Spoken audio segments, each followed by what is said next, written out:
Welcome, all us listeners. This is a podcast has no name, and because we have no name, we do whatever the hell we want to do. What's going on? What's happening? What it do and what it is?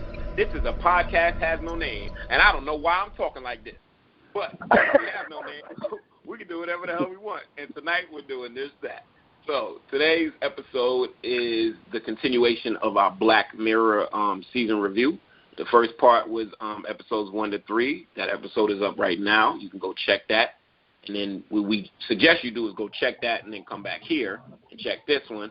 But since it's an anthology, you can go in whatever order you want. And, you know, we do whatever we want, so we want y'all to do whatever you want. So, let's get introductions. I'm Ambush. I'm Castro. I'm Morg. And we are a podcast has no name. The podcast has no timing or direction. I forgive her. She forgot the name of the podcast. Well, he did a whole intro. That's new. My bad. So y'all can see that a lot of this is improv because I'm surprised my fellow podcasters, they don't know what the hell I'm doing. So y'all can tell we're not rehearsing this in the studio. There's no pre-production whatsoever. We just go for the fly. All right. Jump right in. Morg, you got the episode list handy, right? I do indeed. So we're going to discuss tonight. Oh, I'm sorry. No, I was introduced. Can you tell the listeners what episodes we're doing tonight? Yes. So tonight we're going to do episodes 4 through 6. Episode 4 is Hang the DJ. Episode 5, Metalhead. Episode 6, Black Museum. Shall we just jump into Hang the DJ? Yes, Before we do that, extra large shout out to Afro. She always thinks we're going to forget about it, but we get it right. Afro! We still miss you. And we can hear her say, Castro misses you the most. Oh, I miss you too, guys. Like she'll talk to it when she hears the record. That's always the hope. And for the listeners, my name is Castro, but in our text messages, my name is Bastro because insecure inside jokes. So anyway, moving on. That's why. Okay. Okay. Right. Yes. It is with the official synopsis of Hang the DJ. Is paired up by a dating program that puts an end date on relationships. Frank and Amy begin to question the system's logic. All right, let me handle it with that layman. So basically, this episode is, it seems like the society is built on matchmaking, and people get together and they have these, I guess, mentors, these devices that help them out in this dating universe. Seems like that's all they do. And they get with somebody. They tell you an expiration date. They call them expiry dates. And you move from relationship to relationship. It could be 12 hours, 36 hours, 5 days, weeks, or years in some cases. And we go on a merry journey and follow this lifestyle. That's basically the episode. And we see where that leads. There's 2 main characters that we eventually key on. And we'll talk about them tonight. Am, take Frank. I like Frank. Frank was a little bit awkward at first when they first met, but it wasn't like a weird awkward. It was just a nervous, I'm really attracted to this girl. I'm excited by this interaction type of awkward. He came off as pretty respectful and just, letting the evening pretty much go where it went. As the episode progressed, we started seeing, how he would deal with different relationship scenarios, especially being locked into that ridiculous 1-year relationship, and then later on him dealing with the insecurities of how long his relationship with Amy would last. But overall, I liked him. I liked Frank. I didn't have any. There wasn't anything that he did that made me not like the character or annoyed with him. Kind of like how we were talking about Cole in the last episode. Cole was irking me throughout the USS Callister episode. I didn't feel that with Frank. This is even the thing he did at the end. Even the thing he did at the end, that didn't annoy you? I saw it as a huge mistake, but it wasn't like it's annoying. It was like, but I mean, this was to me, that was just like, dude, you made a promise. You know, you're betraying that promise right now. You're making a bad move. But it wasn't an annoyance because I understood why he was doing it. He wanted to know, you know. Okay. Yeah, let's break down what he did. Oh. Well, let's hold on to that because I want to ask. We're going to get there because I want to ask everybody what they would have done. So that's why I want to hold on. Oh, okay. So we'll just stick with who the character is. Sorry, let me. Yeah. Mm-hmm. So, all right, Morg, since you're chomping at the bit, you can talk about Amy. I am. I really like Amy. Amy seemed to be really game for the situation. You know, like they both seemed very excited to be a part of this system and society or whatever. She very quickly became despondent. You know, like she went in looking for love. She was excited. She was ready. And it was like, oh, I met somebody that I really, really liked. Now I have to be with this guy that really annoys me for way too long. And then I'm just getting passed around from dude to dude with 36-hour encounters. So she just, nothing was Don't forget the her. woman. Don't forget the woman they slid in there. Yes, they did throw a woman in there. Equality. I got my LGBT glove up. I don't know if that's like a multicolored glove. Edit that. Okay. Keep going, more. Edit that.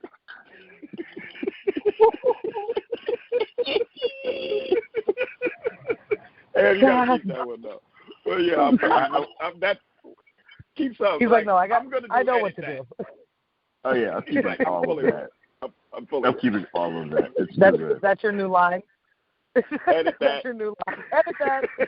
Edit that. Yeah, at least I'm identifying it. You know, both, and you have to take y'all like, God, Castro, like now at least I can identify with a misstep. I'm not gonna stop. You know, this is real. I like it.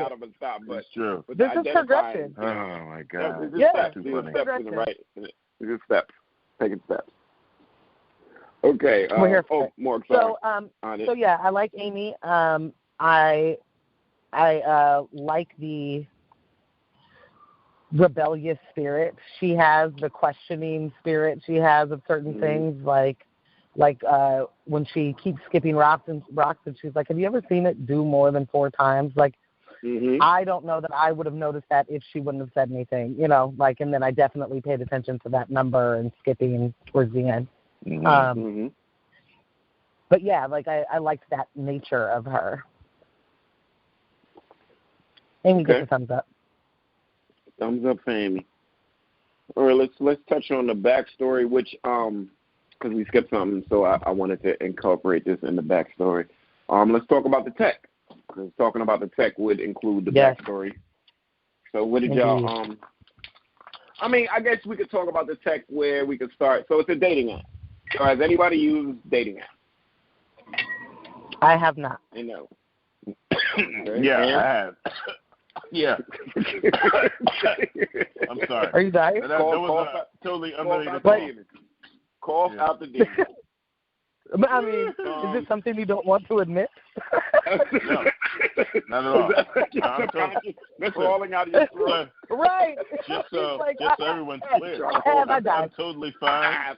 Totally fine with where my relationship is. I feel like we're where we are because we're able to have truth. So I'm totally fine, Anything anybody wants to ask me about anything, I'm good, Oh, I'm good. Yeah. Oh, now you're good. Yeah, Morg. Okay. Let me tell you, 6 years ago, Morg, I had a nice story for you. All right. Wait, is that timeline's right? It's been like 6, right? That timeline is right. That timeline is right. Yeah. Good job. I love my kids. And I pay attention to them within points. All right. So, I have not used a dating app, but I definitely have strongly considered it a lot. Usually when I stop dealing with people, I start thinking, hey, let me just try this out. Now, because I have dabbled not dabble. When I say dabble, I mean like jump head first into the deep end of the ocean when it comes to meeting people on the internet and hooking up with people on the internet. I'm engaged in some of that. So internet dating apps were, considering it because I was able to do it through Twitter. Am I telling myself? Edit that.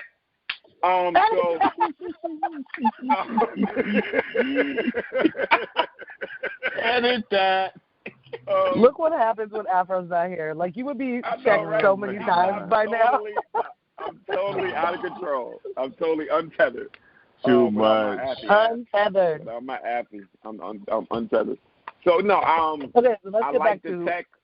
Yeah, I like the tech, but I don't know if I could relate to the tech because I'm inexperienced in that activity. So well, what about? I was definitely relating to the. I was relating to the characters. I was empathizing, but not in the dating app scene way, I guess. So I haven't What about, used the dating app. Oh, so go ahead. We might be heading the same direction. Yeah, I was going to exactly. say, well, whereas you might not have used a dating app, Castro. What about using social media? You know what I'm saying? Yeah, that's what I was admitting to that. It's not that much different. Okay. Yeah. Okay. Oh, okay. Okay. I have dabbled in that. So, yes. So let me amend my answer. I have used social media to date. So, yes, I can say that. But after using a specific dating app and creating a profile and engaging in those type of digital blind dates, I have not. Right. So last time I did a digital blind date, the girl looked like her head was spinning around 3 or 4 times because she had all these rolls on her neck and she was skinny. So I didn't really understand it. And so when she came, I tried to act like, look, I don't even really know you and shit. Like, you know what I'm saying? I played it really to the left. It was like my freshman year in college and shit. And I'm all, you know what I'm saying? Look, our computers are primitive. I'm chatting with this girl. I'm talking like C:\\. And I'm like, my text was in yellow, hers was in green. I'm thinking I'm doing something, talking to this girl. She's sending me these fuzzy pictures. I couldn't tell. This is primitive internet. This is, I'll date myself. This is 95, 96. So, it's real primitive. And I'm looking at these grainy pictures, and her cousin go to the school there, and she showed me even more grainier pictures. And I'm like, why is she all the way back there? I can't tell if she looks. And then when she comes, man, I played it real to the left. I was like, yeah. You're an I asshole. over here. No, I'm not an asshole. Okay, I'm a young man. A young man that knows his truth when he sees it, and that wasn't mine. So when I saw it, I knew I needed to go in another direction. Knows his truth. Who knows his truth when he sees it, and that wasn't it. That was not it. Well, I'm dead now. So there's that. I'm telling you, her neck was twisted around. What was wrong with your skin, girl? Like, what was those layers? Or like thick, like a ladder? I don't know what's happening. Okay, we're not doing a ladder. We're not doing this. Not a ladder. Afro, where are you? Anyway. What were we talking about? Okay. We're talking about the tech. So, well, I do just want to say I have not used the dating app, but I didn't think you needed that to understand the episode for the simple fact that none of the dating apps that we're in are like, or that we have today. Right. Like that. Or like that. So you're I nothing. Beg to disagree. I beg to disagree. But I'll bring that point back around later.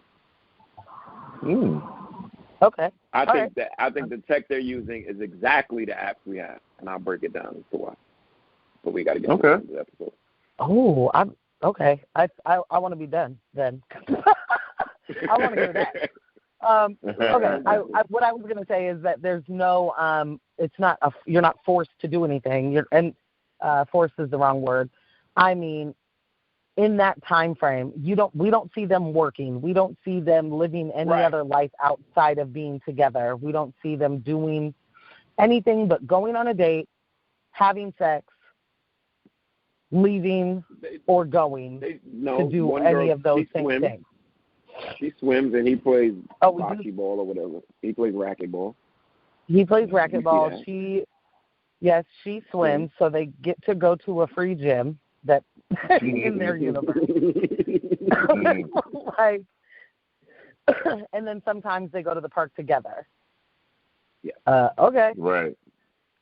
Like, so it's this very, like, you signed up to it, I guess is what I'm trying to say, is that Yeah, because I was like, wait, so you're going to a house right now? This is not a hotel room. This is not. I didn't pick up on that. I was like, wait a minute. They don't go to work. Yeah, like until like. And the way that they were both like, okay, so this is going to take us to the place, but like all of that to me was, wait, so what does that mean? Where are we going?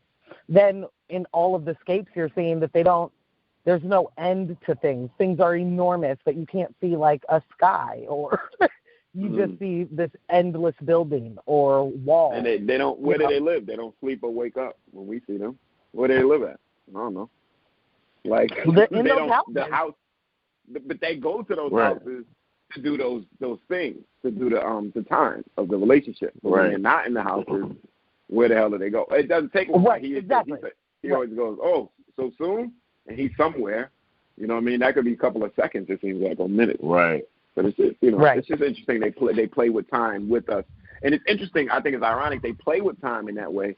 But the dating app, the system is based on time.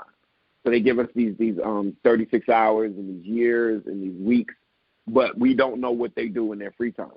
Just a little twist on time. That's something I didn't figure out until just now. The system. Now that we talked about the tech, what did y'all think about the system? Did that work for y'all? Like that, were you off balance in seeing that, or did you just dive in? It worked. It wasn't hard to digest. It didn't seem like it was too far fetched, or there were any holes in it. I think as the episode ended and we got the full scope of the system, it started to make a lot more sense. Especially relating to what you guys were just saying as far as what are they doing on their spare time. You know what I'm saying? And then even still, to the point of this tech not being something similar to what we have today. And Casher, you said you feel like it's exactly like something you have today. I can agree to an extent. I definitely can. I don't know. I'm interested to hear your breakdown of that. But yeah, I think to an extent we do have versions of this today. With the combination of the apps and different websites that we use, if you were to, pull all that information together, it would kind of create a profile of you. And, Oh, well, sure. Yeah, I guess. So what I mean by it's not like something we have today is that that your time is with that person and that person only for the amount of time that it is that you've been given. Like it's a predetermined amount of time. And the terms and conditions of that shit is you will wait that shit out. You will do the whole thing. And in real life, you're still doing the same dating pool and you're still doing whatever, even in this, it can parallel it. It's exactly the same, except for in real life, you get to say, okay, I've had 5 dates with this dude. I'm not spending the year of my life with him. Right. But in this realm, you can't. It's from the moment, I know I don't even like you, but I have to be with you for a year. Right. That's what I mean by we don't have that today. Right. Okay, let's jump around. So let's get to the plot. So pretty much what we end up seeing is the system keeps bringing them together. Not too frequently, but it does give them another chance. Like after they go through a bunch of these relationships, like I think Frank has a 1-year relationship that's god awful, and we want to spoil it for anybody. We are spoiling it, but I would like them to experience that for themselves. You know what I'm saying? Like for them to watch that 1-year relationship, watch it for yourselves. It's priceless. She's a piece of work. And then then there's full piece of work. While Amy has a consistent 36-hour no commitment after that first 9-month one, then she has these 36 hours. Doesn't Frankie have another long one? Doesn't he have one of some time? No? Mm-mm. Okay. No. Does she have another long one? I feel like somebody else had another one that was no. Okay, so I'm remembering. No, they both. He had a long-term relationship, which was a year, and then she had a 9 months with the dude, and then immediately, like she got out of that. We see her at the pool. She left the house. She's in the pool. She wasn't with the Asian guy for like another year? Remember that? No, it was all 36. Okay, those are 36. Okay, yeah, so all of those I are want to get to that part. I really want to or get to 12s the or, Okay. Let's dive into that. So So they get back together, Amy and Frank. And the show does a really good job of making us believe in their chemistry, so we're rooting for them. So when they do get back together, we're all, like, elated as watchers and stuff. And they promise each other to not look at each other at the time. They don't want to look. At the expiry date. Expiry date. They just want to experience it. Now, my question to you, and then Frank makes a decision about that. So my question to y'all before we get into what Frank does. Well, let's get to what Frank does, and then we get to what we do. Frank looks. They're having a good time. He goes out into the balcony, and he looks. And something awful happens. So because we empathize with the characters, we see the time. And at first I was like, oh, yes, 5 years. That's great. And then it starts saying recalibrating. And it's recalibrating because he looks. And it keeps going down and down. And I'm sitting there, I want to bang on my TV like he's banging on the machine for it to stop, you know. And she sleeps. She doesn't know. It's so horrible. I know, and it breaks down to hours. And it's excruciating because it goes from 5 years to 2 years to like 3 weeks. Yeah, it goes. Oh man, that was rough. And when does it stop? Does it stop at like 3 hours or 10 hours? Like 19 hours or something. It stops at 20 hours, and he just spends those 20 hours wrecked. Yeah, because he doesn't tell her. But he ends up telling her, and she runs off. So before we get into the end and what happens and why I think this is exactly our tech, would you, Ambush and Morgan, would you look? Would you have looked? I think. Would you have peeked? No, go ahead. Good. I think once we do the shake and we promise we're not going to look, that's pretty much it. There was a good amount of time. It seemed like at least like a couple of days, maybe even a week or so, had passed before he started getting the itch.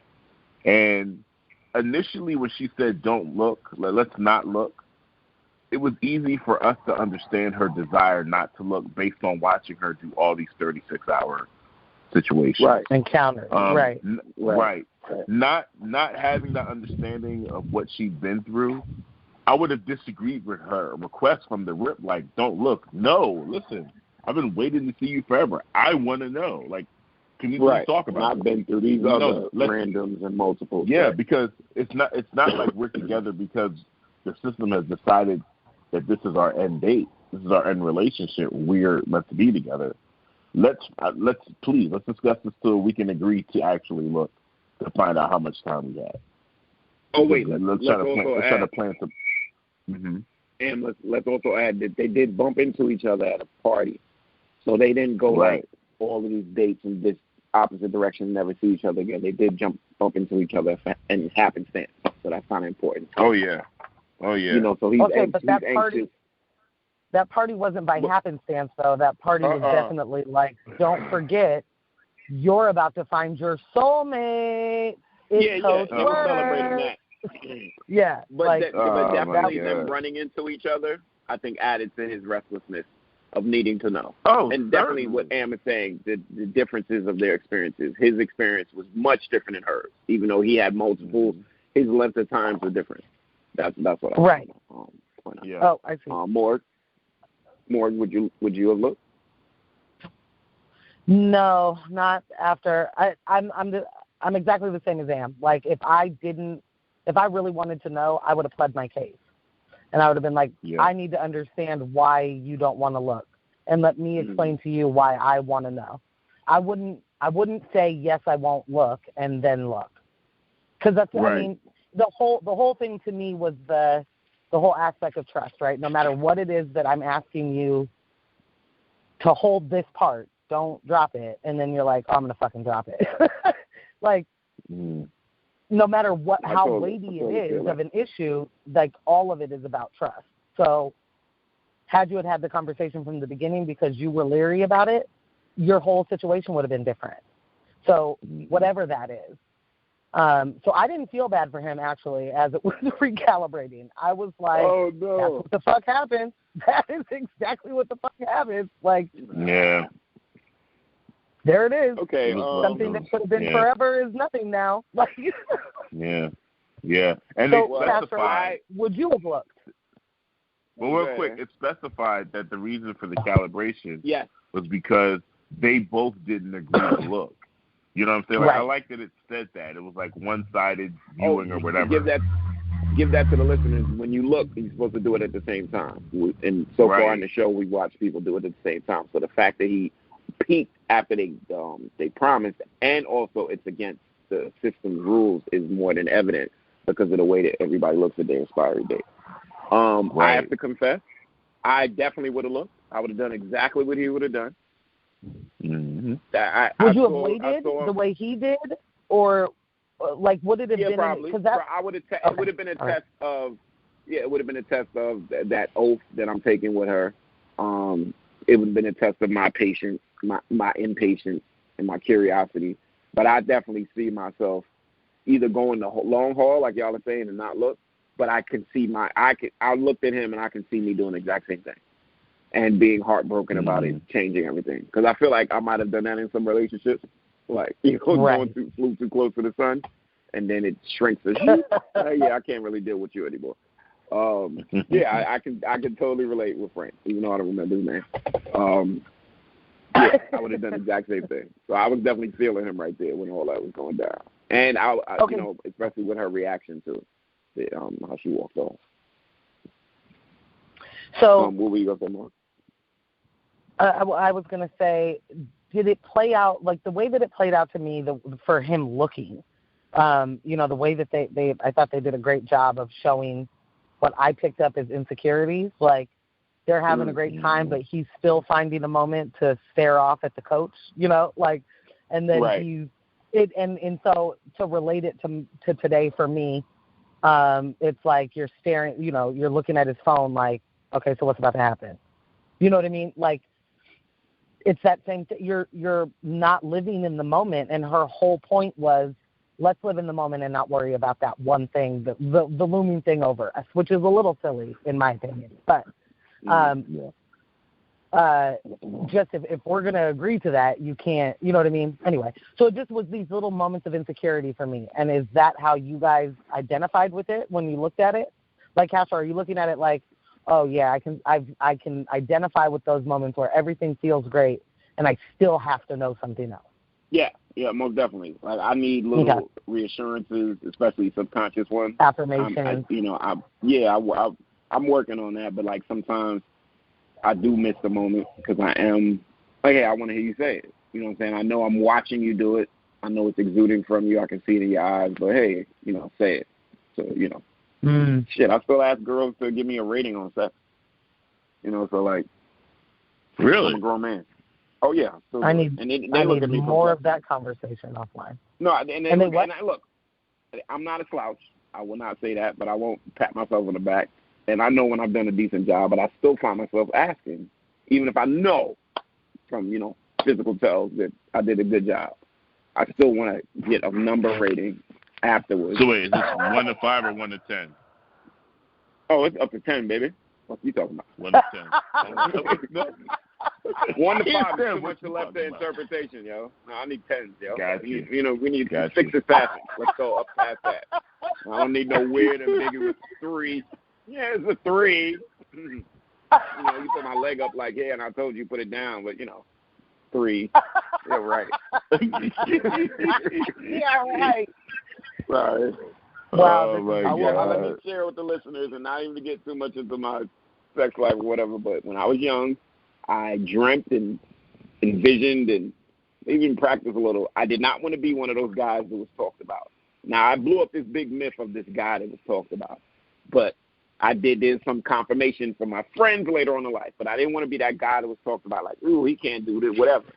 And one of my friends revealed to me that there was some guy named 1 Minute Kenny, and that's his name. No. That's not his name on his birth certificate, but that's been 1 Minute Kenny's name ever since the incident that he got said name. And I never wanted to be 1 Minute Kenny.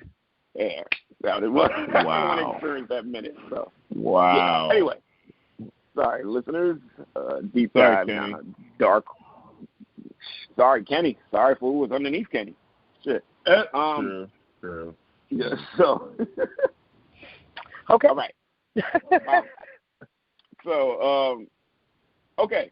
So what ends up happening, faithful listeners, is they get a chance to see somebody. The system finds their perfect match, and it just so happens that it's going to be on the same day that they're going to be revealed to who this perfect match is. And now the system has done all this compiling. Everybody has gone on all these multiple dates, and they've compiled information, and it's supposed to, pick your perfect match after all of this experimentation. So they get to pick somebody they want to see as a last send-off. It could be, somebody it will be somebody you dated in the past. And they coincidentally they picked each other. We don't know. I don't know if Frank picked her, but she picked him for sure. They don't show exactly who Frank picked.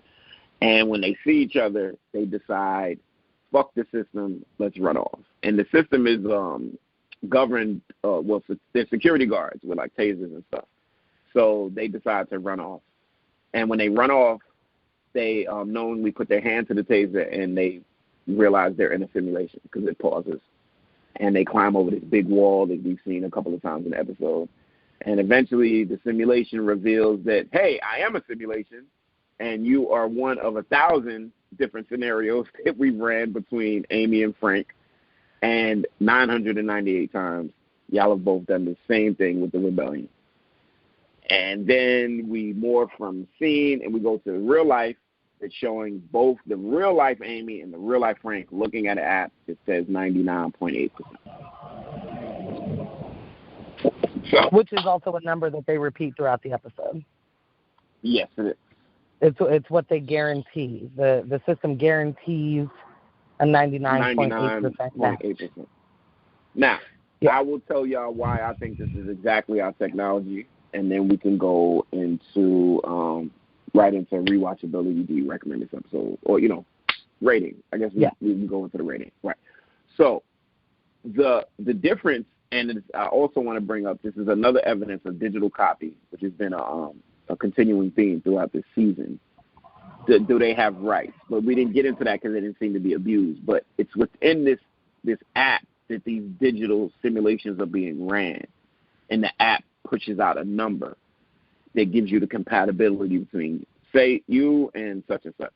And it's just like Tinder or any of these apps that they have, that they run compatibilities from you creating your profile. This app just happens to create a digital sentient, or we don't know, but digital sentient copy that runs it within the simulation of this dating system universe and spits out the results to give you the result.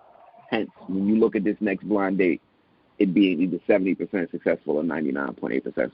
I don't think the 99.8% always has to do with rebellion. It just has to do with compatibility from the simulation that they put in there. Like that might have been a value to both of them.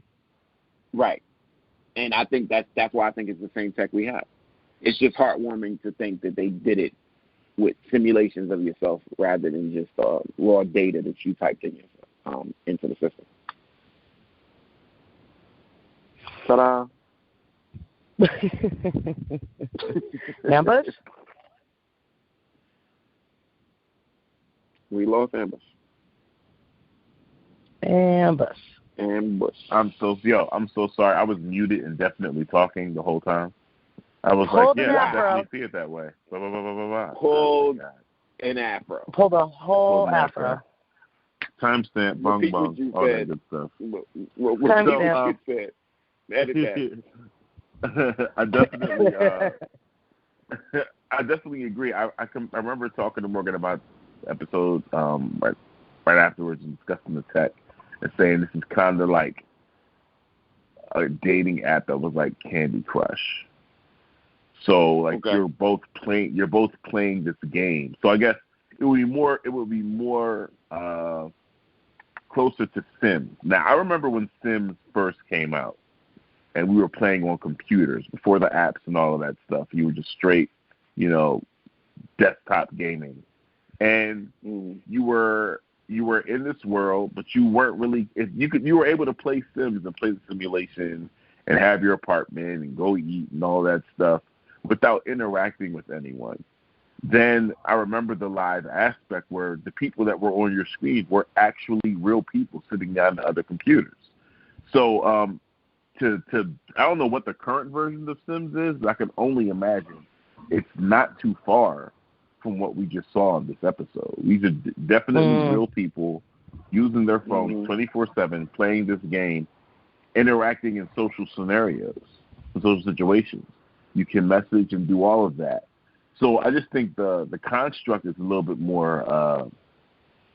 It's a little bit more. It has more layers to it.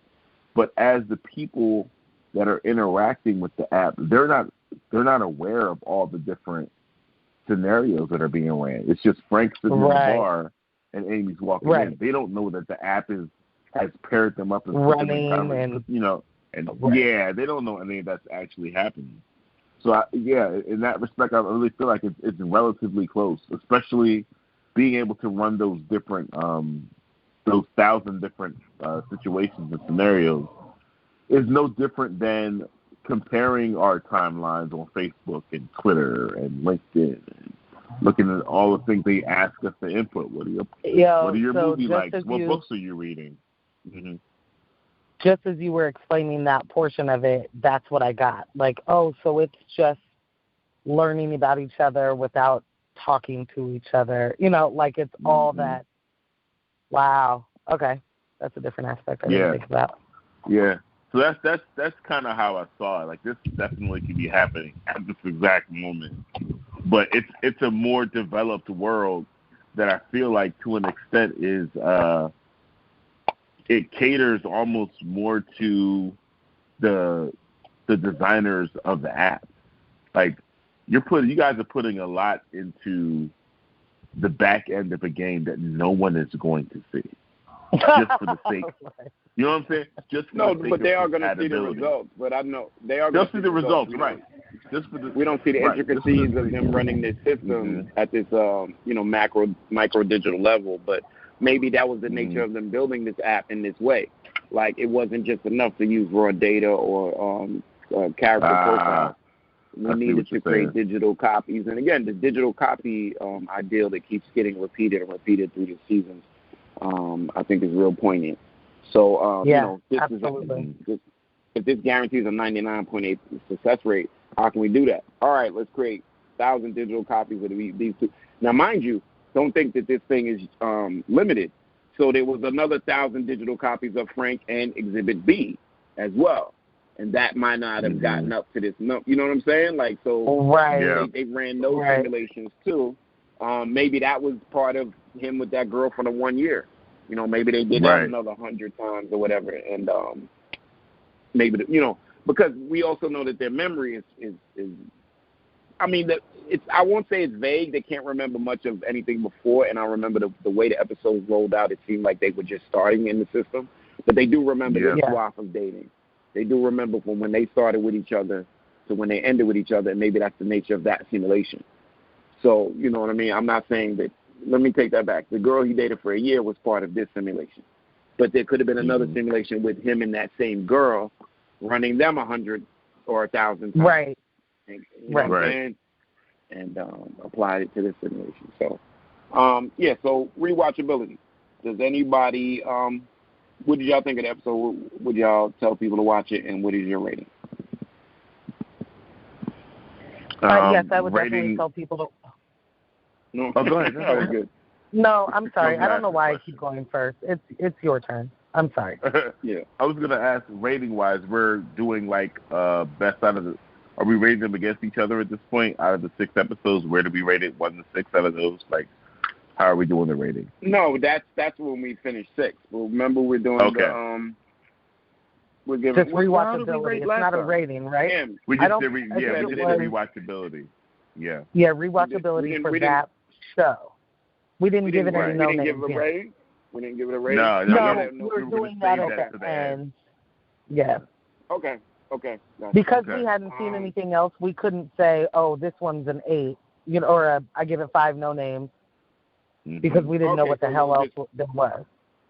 We'll just rate them when we finish episode 6. Yeah. We'll rate them, in 6. Okay.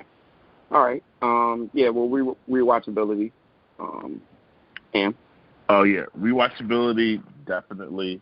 I really enjoyed the episode. I'd watch it again and really see if I could pick up the different things with the tech and the simulation. If there's anything I missed outside of, her counting the fours. And but for the most part, I mean, I don't feel like there were any Easter eggs, and like there was any further examination needed. But visually, it was very enjoyable to watch. Watching all the different levels of the simulation was dope, and just even those little security guards and whatever protocol that was written into the program, how they were always lurking in the background and shit. Like that was cool. Mm-hmm. But yeah, I enjoyed it. I definitely will watch it again. Mm-hmm. Okay. More. Castro, your turn. I know. In that vein. Yeah, I enjoyed the episode. I did have a problem with. Well, it's a Black Mirror problem because you have an episode like San Junipero getting so much pub last year, from last season. It seemed like this episode was this season's San Junipero, and I don't want anybody to get bogged down in that. Like, this is the positive episode. Because I still think Nosedive had a certain positivity to it when it began. So, yeah, I liked it a lot. I don't like that it's tagged that. I think every episode should just be governed on its own. But it did have a nice ending to it, and I was happy for that.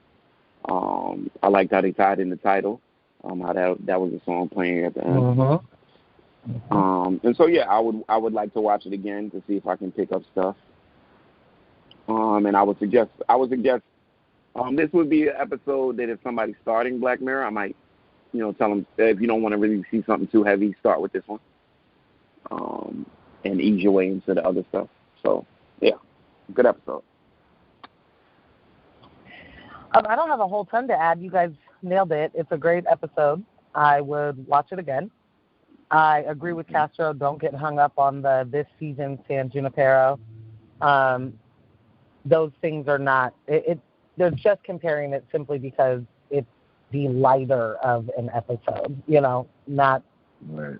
The love story. Right, because doesn't whatchamacallit fit that as well? Be Right Back. That had a semi-positive ending. I mean, it was just scary tech. I don't know. That was the first. I think that was in the first or second season, where she lost her husband and she built a digital copy of him, and eventually built like a real copy of him. Yeah. But it wasn't like the big bleak dark Black Mirror ending. And again, I don't want people to watch this show thinking that either. I think the show is the show. I don't think you have to sit there with they didn't have enough of this, because I've seen that with this season, and we'll get into that once we do these next couple episodes. But some people thought this wasn't as bleak.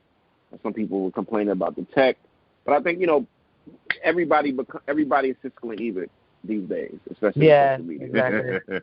It just seems like they want to offer up those opinions whether they're informed or educated or not. Because if you Black Mirror is Black Mirror. Like, the first episode ever didn't have any tech to do with it. They tried to make a digital copy of him when they tried to doctor the footage, but it didn't even work. So it wasn't even like that main thing that is Black Mirror wasn't even prevalent in that episode. So what I'm saying is just go into these episodes with an open mind and watch them and enjoy them. And it's an anthology. Know how to watch an anthology. Each episode is independent of itself, save for Easter eggs and connections you can find. Right. Mm-hmm. I did have a point that now I'm forgetting. Hold on, because it mattered, I think. Right what there. I was trying to get at is that one particular thing that I would want to rewatch it for, like, you can hit the tech and see if there's something else and something you can pick up on. But I want to, I don't think I paid enough attention to certain dialogue. Like, I think the rebellious portion, like you were just saying, I don't think that's for every scenario. I think that might be, what's important to them. You know what I mean? So when you're building your profile and you're like, what are the top 5 most important things or whatever, that's their major level of compatibility is rebelling against something, maybe. You know what I mean? That they would. Because I would want to see if that was true, I guess. Well, who's to say? Remember, they were supposed to find their ultimate matching day was the next day. And I always thought that if they went through with it, it would have picked them anyway. You see what I'm saying? Since they never went through with it, I think that if they did go to that next day, maybe they would then it would have been them anyway. Right. I like that they left that. Yeah, I like that they left that hanging. And they thought to rebel anyway. So, yeah, I'm really good. I'm sorry, Morgan. I didn't mean to cut you off. I just wanted to bring that up. No, you didn't. I got my little part out. That's what I wanted to say. All right. I didn't think the simulation would have paired them on that last day. I think the success of the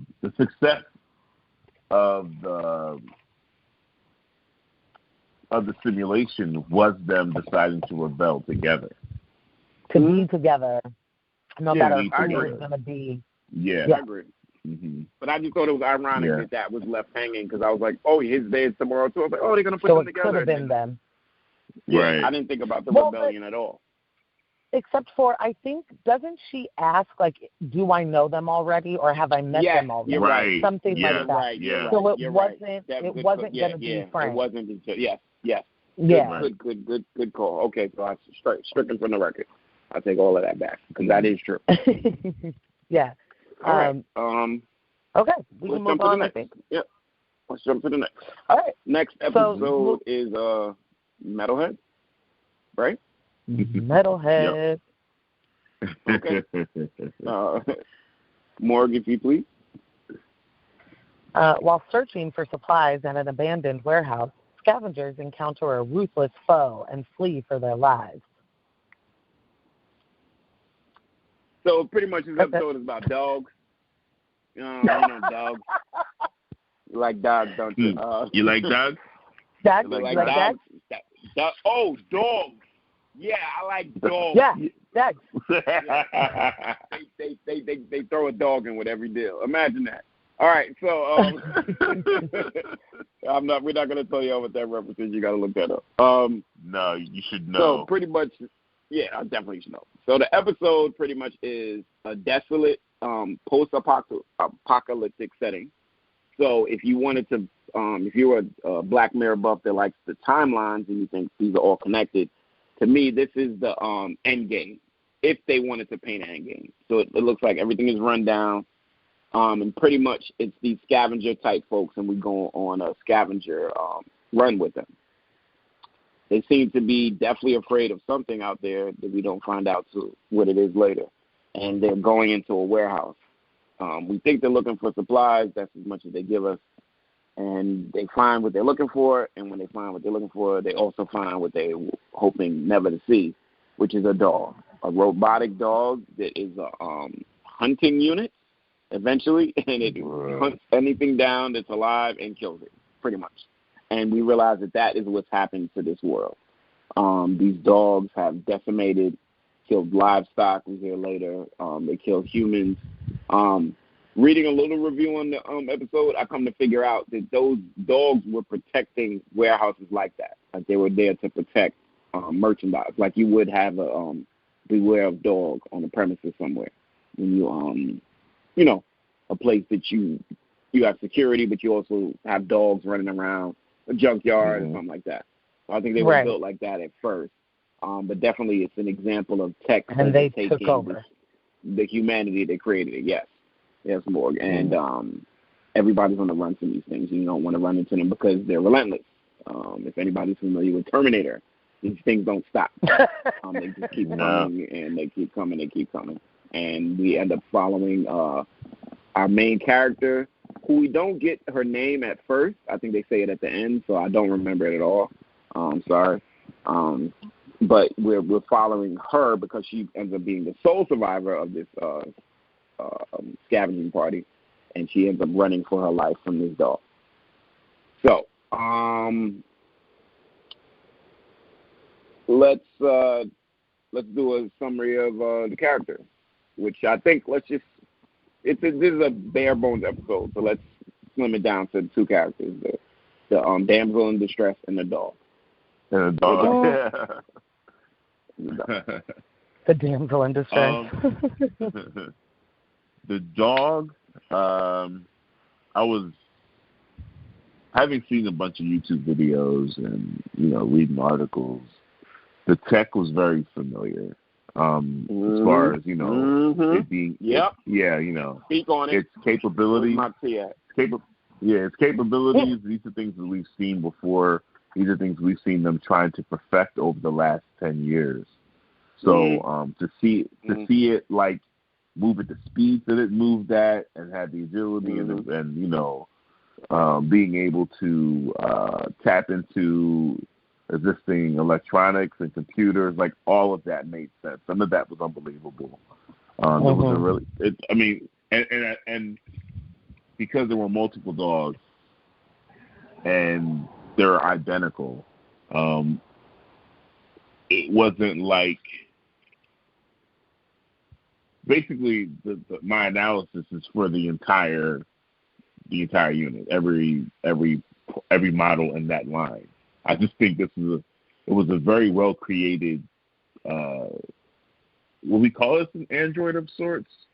There definitely is some AI in this thing. Oh, there's AI. There's AI. Yeah, there's definitely AI in it. It was scary.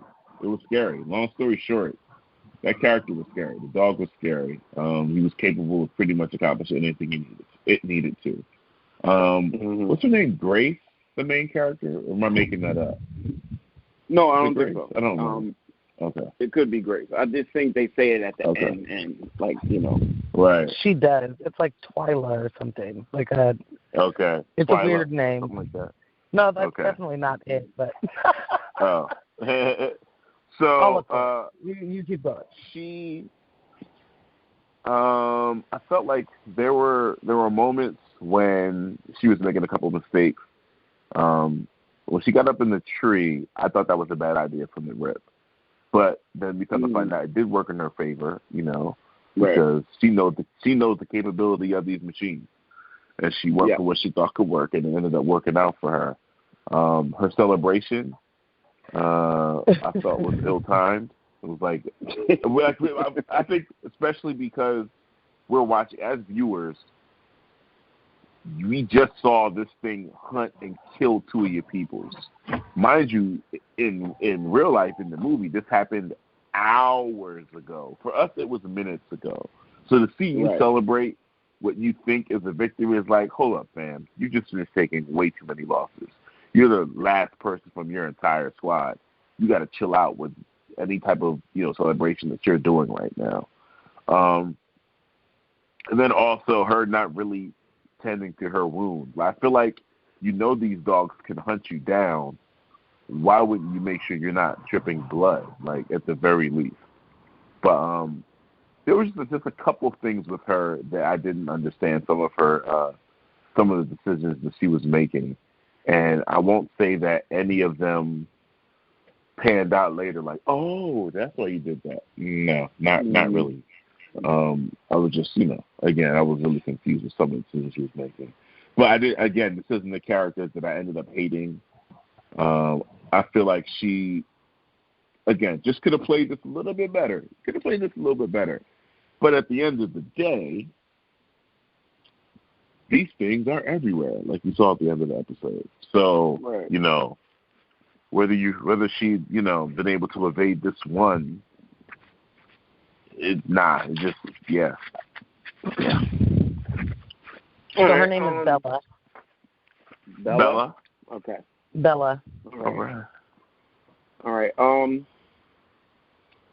I'll start with the dog. I really like the design and the execution that the special effects team did. I heard that was all computer generated. The dog. For some scenes.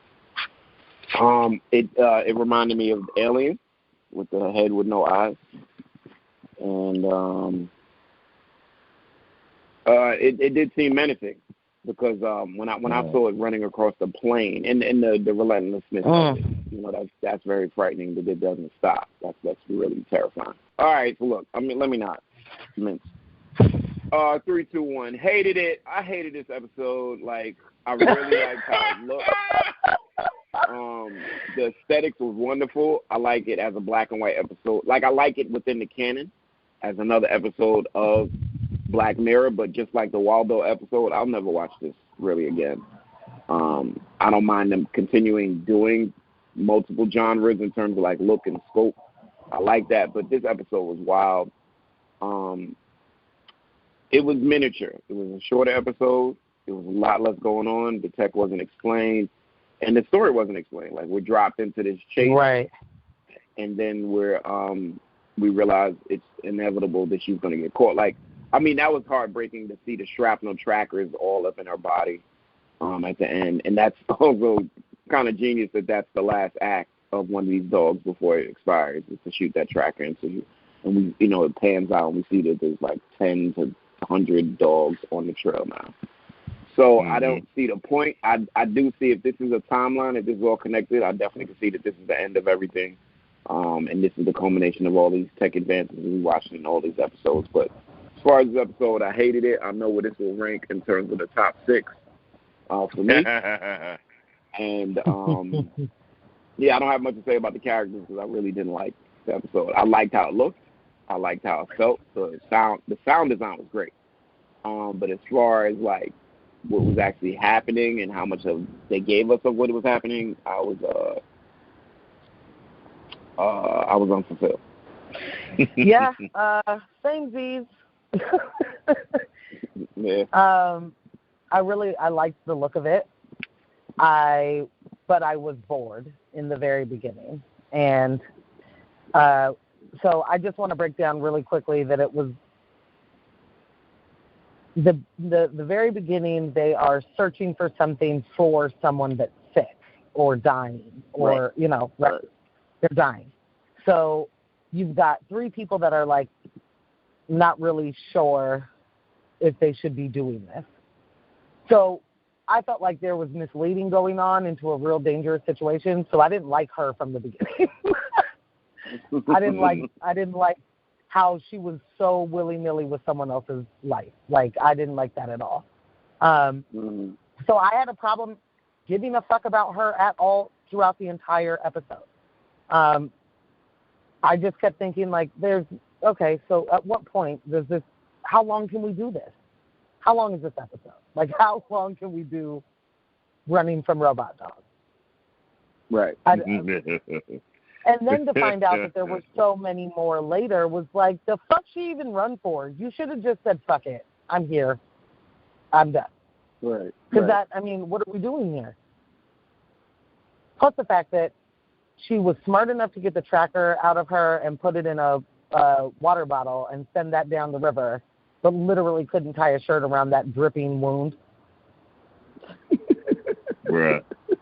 I didn't even realize that she was dripping blood. I just thought that was like some remnant that she left, and the dogs, you know, can easily follow that. Catching on. Well, it was like this weird dripping trail. I mean, I guess it could be something else. But no, it had to be blood. I didn't think about it till y'all said it, but I remember there always was that she left, and I thought that was more of her, like, you know, like a carbon footprint per se, like something that, you know, as a person, hair, fiber, skin, whatever.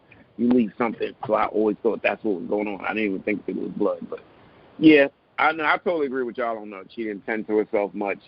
She had premature celebrations, you know. Right, like with the idea that she knew what these dogs were, like we don't. This is the first time we're introduced to this dog, so I don't know what it can and can't do. I'm trusting that you know. Why are you having a celebration right now when you also 30 minutes ago almost fell off? You know what I mean? Like, right. She almost fell off the whole fucking tree. I wanted more of an urgency to get to a vehicle to get more distance between her and the dog.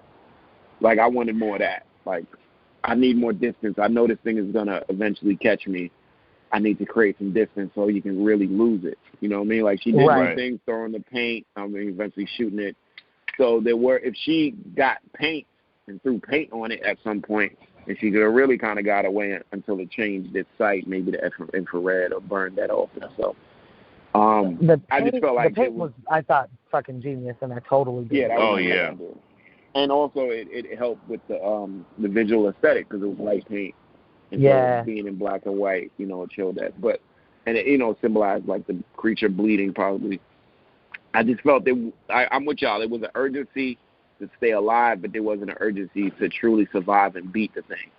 And I think she put a little more energy into actually beating the thing when she only had to deal with the one tracker. Again, hey, that thing that shot out at the end when it dies, I guess you don't know about that. That thing was real, and I thought that's an ingenious, part with the trackers. Yeah, like that was that's the fail safe. That's their death rattle when they die. It shot out.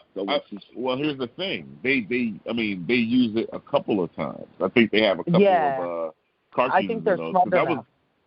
Because that was the first thing that shot out.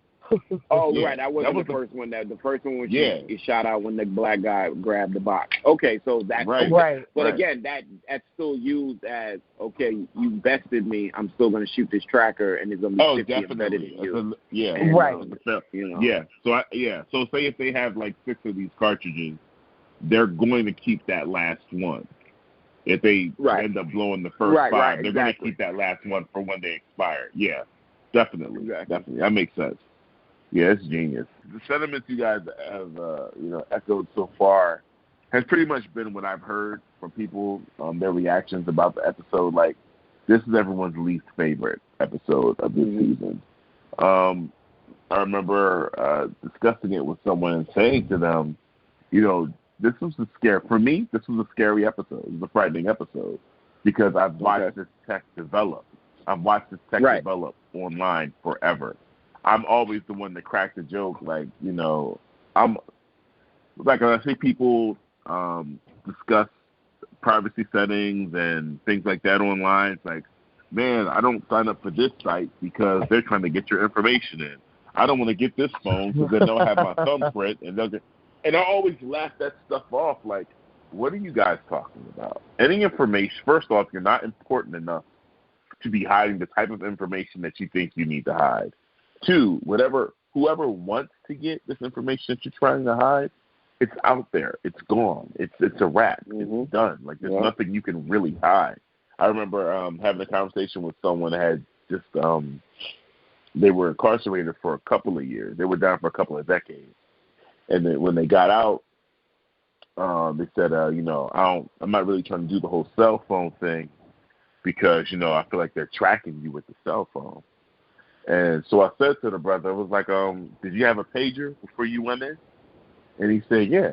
I said, okay, well, when someone beeps that pager, that beep has to locate your pager, and your pager's on your hip. So being tracked is nothing new. Just get a cell phone, bro. Like, being watched, being hacked, all that stuff is happening. Like, that's already done. Right. Any information I think the naivete of swearing that the computerized universe that we occupy part-time is somewhat private. The minute you click-clack on that keyboard, there's machines that count your keystrokes. I know what you're putting on the keyboard. You know what I'm saying? So if you put in your information, that's cataloged immediately. That's snatched. That's been snatched in your first credit card application or whatever. So, hello. Spare me with that. And you know what I mean? And I also that was done by really hand. Interesting. Yeah. Right. I also find it really interesting how people can feel like they can input so much of their information into these free spaces. So whether it's Google Drive, Facebook, going all the way back to MySpace, like they really feel like they have ownership. Well, this is my Facebook page. You shouldn't be able. Slow down. You don't own your Facebook page. Facebook owns the platform. I put it on private. I put it on private. Yeah, every picture that you put on Facebook, you're submitting that to someone else's platform. Yeah, forever. And they own it. And they own it. Yeah. Like it's not like you're paying a monthly fee for them to store this information for you. Exactly. So there's no, and if they asked you to, hold on, and if they asked you to, and that meant you had more privacy, you wouldn't pay.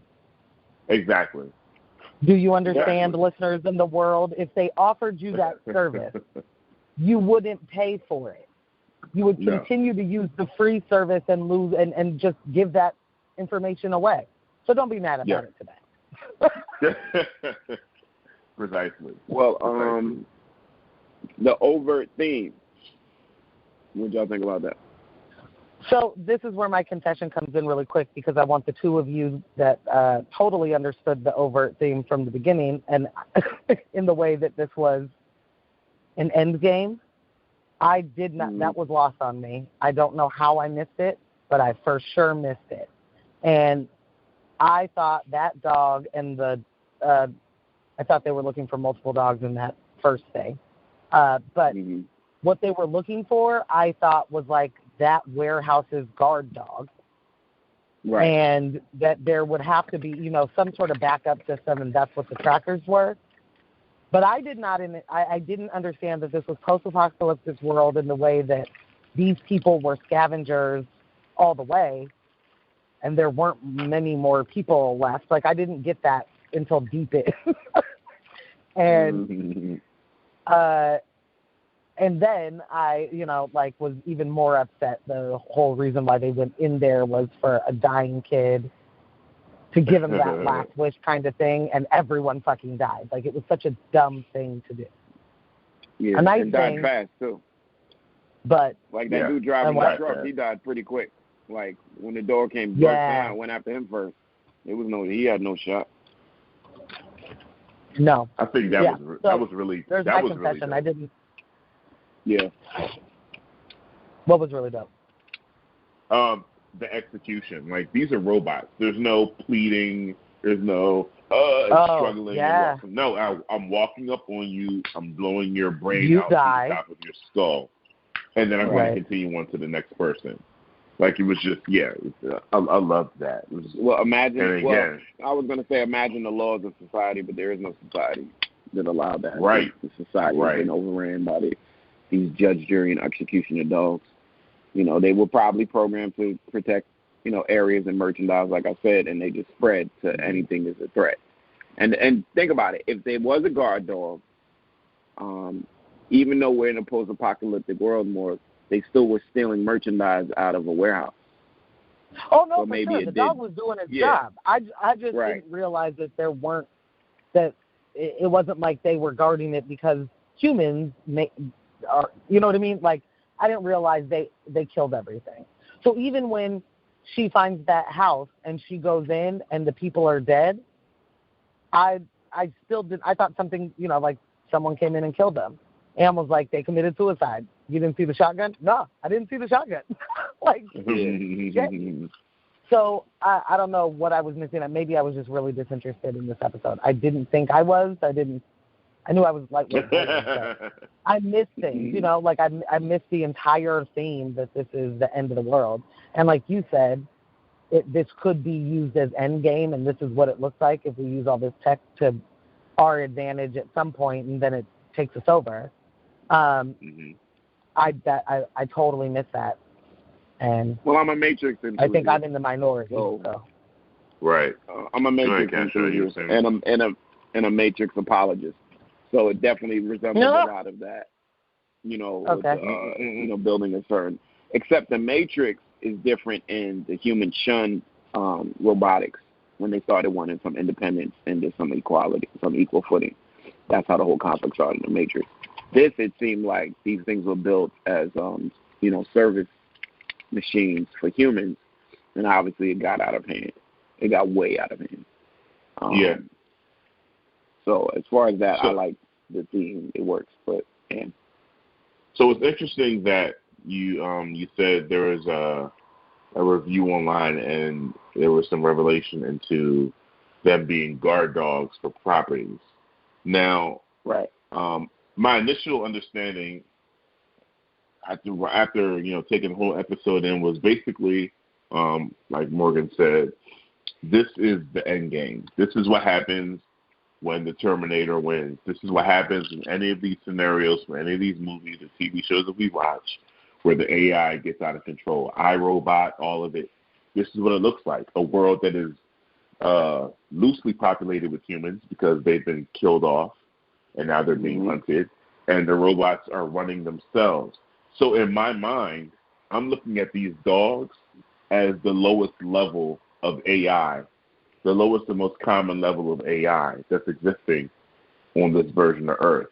Because I'm feeling like the information that they're sending out when they're hunting people down, they're sharing this information. So it's going back to a central location for that same information to go to the rest of these dogs.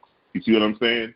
In addition to that, if these were initially just for protecting warehouses, where did the kill protocol come in? Right. It went from 0 to 60. Like, he moves the box, this thing wakes up. And the trackers, they're not like a sticker. Right. These things go inside people's bodies. They embed your skin. But we have to think that is a reaction to how bad the theft and crime must have gotten. Okay, it must have gotten that but bad. that's a question mark, right? So here's the thing. Like, we don't get that. Yeah. So that's a whole. But then that also changes the law. At one point, does death become the penalty for theft? You know what I'm saying? So I don't think that's whether to think that humanity would have gotten to that point where death is the penalty for. Give me a second. But wait, you only okay. No, sorry. I'm saying so either one or two things happen. Humanity had gotten to the point where death will be the penalty for theft, or the AI continued on to progress and just rewrite its protocols. You see what I'm saying? That's why at no point did it make both. Okay. Because at no point did it make sense to me that, like, these were just guard because it's a robot dog, and because it's a robot dog, it's seeming that death is inhumane and has to be abided by law. If it was just a guard dog that tore up your damn arm because you climbed over the fence, think about security at a junkyard. It's a wild dog running around. I mean, you've seen junkyards. Right. Maybe that advances. Now it's a robot dog that can guard an office, or now this robot dog can guard a car dealership. You know, a legit one, not just a junky secondhand one per se. And these, like you said, and then I jump to your other point of then them dogs took it too far. And all right, why is the dog equipped with a gun? Maybe crime got us, and then throw on my other point of crime getting so bad it needs to be weaponized or whatever. So I think it's a combination of all of those factors. The tracking device doesn't seem industrial, like it's just protecting a APHNN per se. You know what I'm saying? Right. It seems like it's something more advanced. This could be military. It definitely looks military grade. It acts a military grade. So maybe it was protecting military weapons facilities. Then it would have to be that lethal. You know, if you go on Army grounds, they could shoot you. But I think of it more. Okay, so did anybody see Screamer? Anybody familiar with the Screamer series? Mm-mm. No. Do y'all know of it at all? Do y'all remember the trailer from back in the day? There was 4. Barely. No? No. Okay, so Screamers is a movie. So I think the writer of this also wrote part of Screamers. So Screamers is another post-apocalyptic future world where the humans were in a war, it's a civil war, and one side developed these things called blades. And it was a way to control the battlefield at first. So what happens is these things are built underground, and it's totally automated, and they come up through the ground from underground, and they develop like half of a blade, like a buzzsaw on the ground. And they fly towards people, and they eliminate you. So eventually what they had to do was they had to create these bracelets that would block the sensors on the Screamers. So when you go out there, it doesn't attack you too. It attacks everything. Anything moving, it tracks it and kills it. So that's where this dog design reminds me of something being created for the betterment. I mean, well, it was war, so not necessarily betterment, but one side created it and ended up obliterating both sides. So the merchants came together and created this new attack dog system, but it ends up killing all of humanity. The merchants, the consumers, the thieves, and whoever else, was out there. So, like, the concept I really like. I like the execution. I love how it looks. I like how it sounds. I just did not like it. You know what I'm saying? As a whole, and it's definitely my least favorite episode of the series, not just this season, but of the series. The entire series. Yeah, I'm getting ahead of myself. So there's the plot. Plot work for y'all? Or was it? It was to no avail. You know what I mean? To no avail. Nothing really changed or happened. She was dead. Right. They went for the box. Oh, right. I mean, what is there to talk about? There's so many questions that they should have answered that they didn't, and or given us some sort of backstory, some sort of answers to the questions you guys just asked.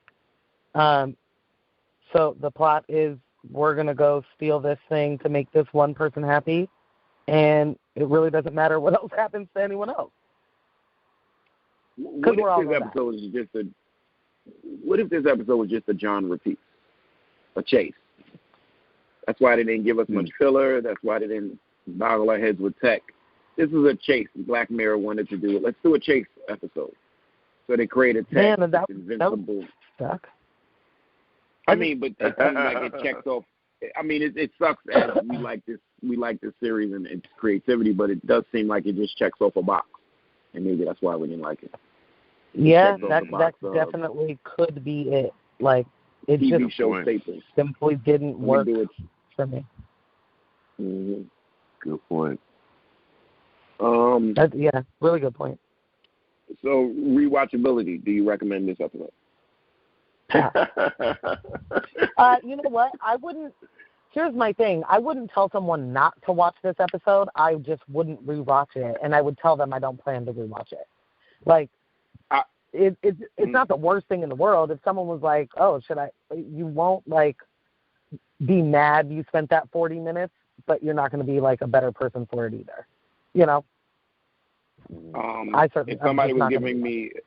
If somebody wanted order suggestions on what they watch, this wouldn't be my first 3 suggestions. I'll put it that way. Yeah, or first 5. Not at all. So if somebody asked me, well, which 5 should I start with if they wanted to binge or something, I wouldn't include this into that list. And rewatchability. Rewatchability. I probably rewatch it. I would probably rewatch it once more to see if I can get a better understanding. And I'll probably watch it once more after reading some different reviews to see, different people's perspective and ideas on what this world is and what exactly is taking place here.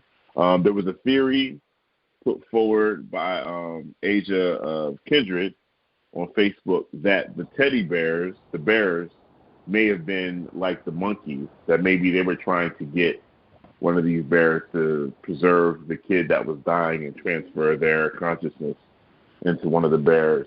I'm interested to see if anyone else would have drawn that conclusion or went down that road. Because I look at it just like somebody in it.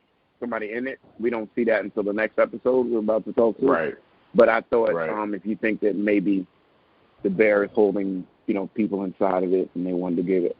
Or I thought the bear was just a bear you're getting to a dying kid. Right. Yeah, it's a really sweet gesture. Yeah, a piece of humanity, sweet gesture, yeah. So that's and also the fact that it's a white bear.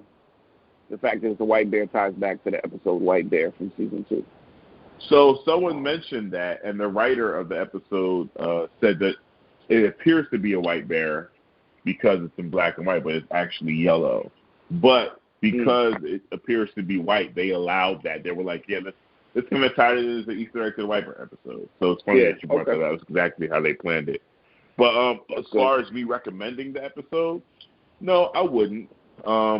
I think I agree with you guys. It's pretty safe to say that when the episode ends, you don't have that Black Mirror feel that I learned something or this was such a new experience or, wow, I never thought things could end up that way. Right. It just didn't have that overwhelming heaviness that Black Mirror leaves you with. It panned away from her killing herself, and we see a bunch of dogs, and we trace it all the way back to the warehouse, and it's a box full of teddy bears. I know for some people, initially, seeing that was like, okay, for real, all this over some teddy bears, this was dumb. Next episode, please. Ending like that could turn someone completely off. Like, okay, that was stupid. So, yeah, I wouldn't recommend this episode. I'd rewatch it once, but I would not recommend this episode. Yeah, I don't know if like you said, I wouldn't make this my least favorite of the whole series of this season, sure, but not the whole series. I have one that I dislike more than this one. Fair enough. Mm-hmm. All right, let's get to the last episode. Last episode of the season. And this episode is called Black Museum. And Morgan, you have the comment. A traveler comes across a museum that boasts rare criminal artifacts and a disturbing main attraction. So basically, this episode sets up to be the greatest Easter egg episode of all time. Because if you cleverly watch, there is an Easter egg for every episode of every Black Mirror ever aired within this Museum of Oddities. Every single episode? Every single one. Every single one. There's something in there for everyone. Wow. I watched the whole review on it. Yeah. So pretty much this girl goes to this Museum of Oddities, and it's called a Black Museum, ran by this guy, what's his name, Elmo Bates? No, I can't remember. It was a weird name. Morg, look up the guy. On it. And basically she gets a tour of this facility, and she goes through the history on some of the things that are in this museum, and it leads and eventually leads us to a big finale, which is the big twist in the episode, and we'll get to that as we review it. Let's do the characters. One character is called Nish. She seems like a young upstart, looking like she's on a cross-country trip. And the other character is called... on it? I'm sorry. I'm on it. I'm almost there. Rollo Haynes. Rollo Haynes. Yep. There it is. Rollo. Okay. So let's dive into characters. Rollo and me. So Rollo was fun. It was funny to see this actor portray Rollo, kind of a witty, cynical character, because it was vastly different from the last role I remember him in, which was in Penny Dreadful, as a detective in Penny Dreadful. Yes, he was. Yeah. So it was great seeing him on screen. It was funny hearing him with an American accent. But one of the excellent things about this episode is we basically got 3 Black Mirror episodes in one. And seeing him retell these stories and the part that he played, tying all these different stories together and different references to Junipero, and so now you're tying seasons together all through this one character. It was really dope. I really enjoyed him. And he became the villain that, I don't want to say the villain that we necessarily needed, but it was satisfying when he got what he got at the end. It was satisfying. It was well deserved. You know, it was a villain you enjoyed seeing, get his just desserts. There was no sympathy whatsoever. As he went from story to story, you started to feel his humanity just disappearing as he was dealing with people. He just started coming off like the worst type of used car salesman possible. He was getting giddy. He was getting, there was a certain excitement. Yeah. And specifically with one crime, there was a certain excitement, one retelling to me. The other ones, not so much. He was just excited about, he was doing his job as the proprietor of the place. But the last story, he had a certain giddiness, excitement to it that we'll definitely. Get into. And what was the young lady's name again? Nish. Yeah.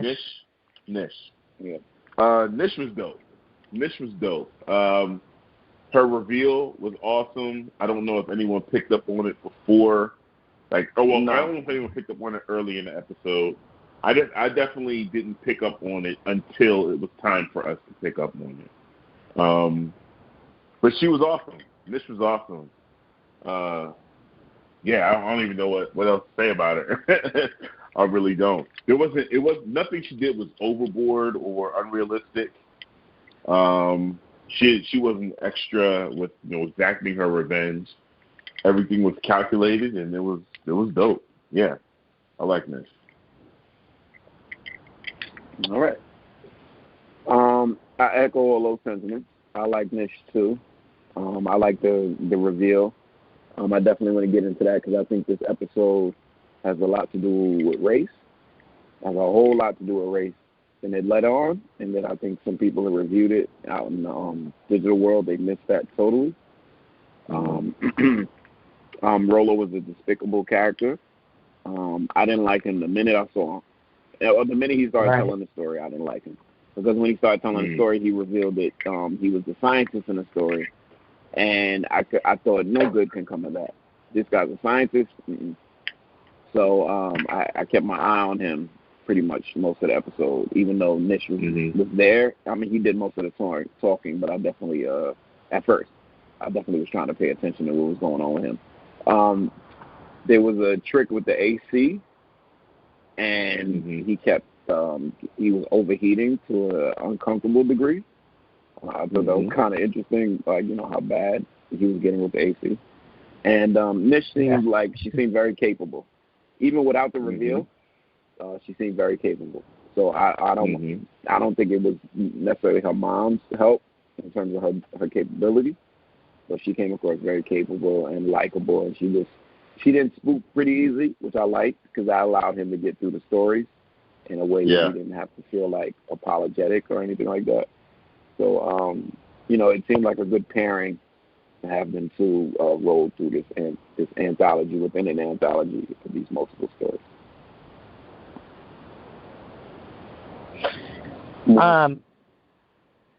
Yeah, I mean, I echo both of you, basically. I hated him from the very beginning. I knew he was like the worst kind of creep. I just didn't know how it was going to manifest. I didn't know what his fall to being the guy at the empty museum was going to be. I just knew he deserved it. I never felt worried for her. Never felt worried for her. Like, that was a great way to put it, is that she seemed very capable. She seemed like, she's like, you called him a used car salesman, and I think that's a really great way to put him. Like, the kind of person who thinks he's so slick that no one even knows he's being slick. Like, he's that manipulative. Right. Although everybody else, I got a fix for you. I got a new fix for you. Exactly. So what the whole thing for me was, what it looked like to me was she was just leading him around by his nose, and he thought he had her. And right. Because she, like you said, she never spooked. He's telling these really, really terrible stories, and she's just like, go on. Wow. Like, there's no crazy reaction. There's no major reaction ever. Like, and she's asking all the questions she wants the answers to. It all leads up to her reveal. Like, it's all a very manipulative on her end, to get all of the things she wants extracted so that he can understand the impact of what she's doing at the end. So for me, I was just immediately creeped out by Dude and couldn't wait to see what she was going to bring to that. Because, man, those characters were great characters, because I really, really hated that dude. And his progression was just like, oh, this is gross. Like, you've actually never looked at a person as a person. That's never been a thing. This is straight up for science, in quotes, and money at the end of it. Yep, that's what I got. Overt theme. What did y'all think that was? Like, even including the other stories within and the big story all around. What did y'all think the overt theme was of the episode? I think the overt theme for this episode is pretty much a culmination of all of Black Mirror. It's the theme that's repeated over and over again. This is what happens when, technology is used improperly. This is what happens when things get so far. This is how we lose pieces of our humanity in the pursuit of technological advances, and then being able to use the technology to wrestle some of that humanity back with the way Nimish ended the episode. So it was like, for it to be the episode that ties them all together, like you said, there's a piece from every episode in that museum. That's dope, because this is, to me, like the Black Mirror episode. Period.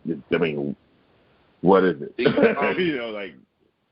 And do you think that ruins it? Some people said that ruined it by tying all these disparate universes together with this museum. Here's the thing.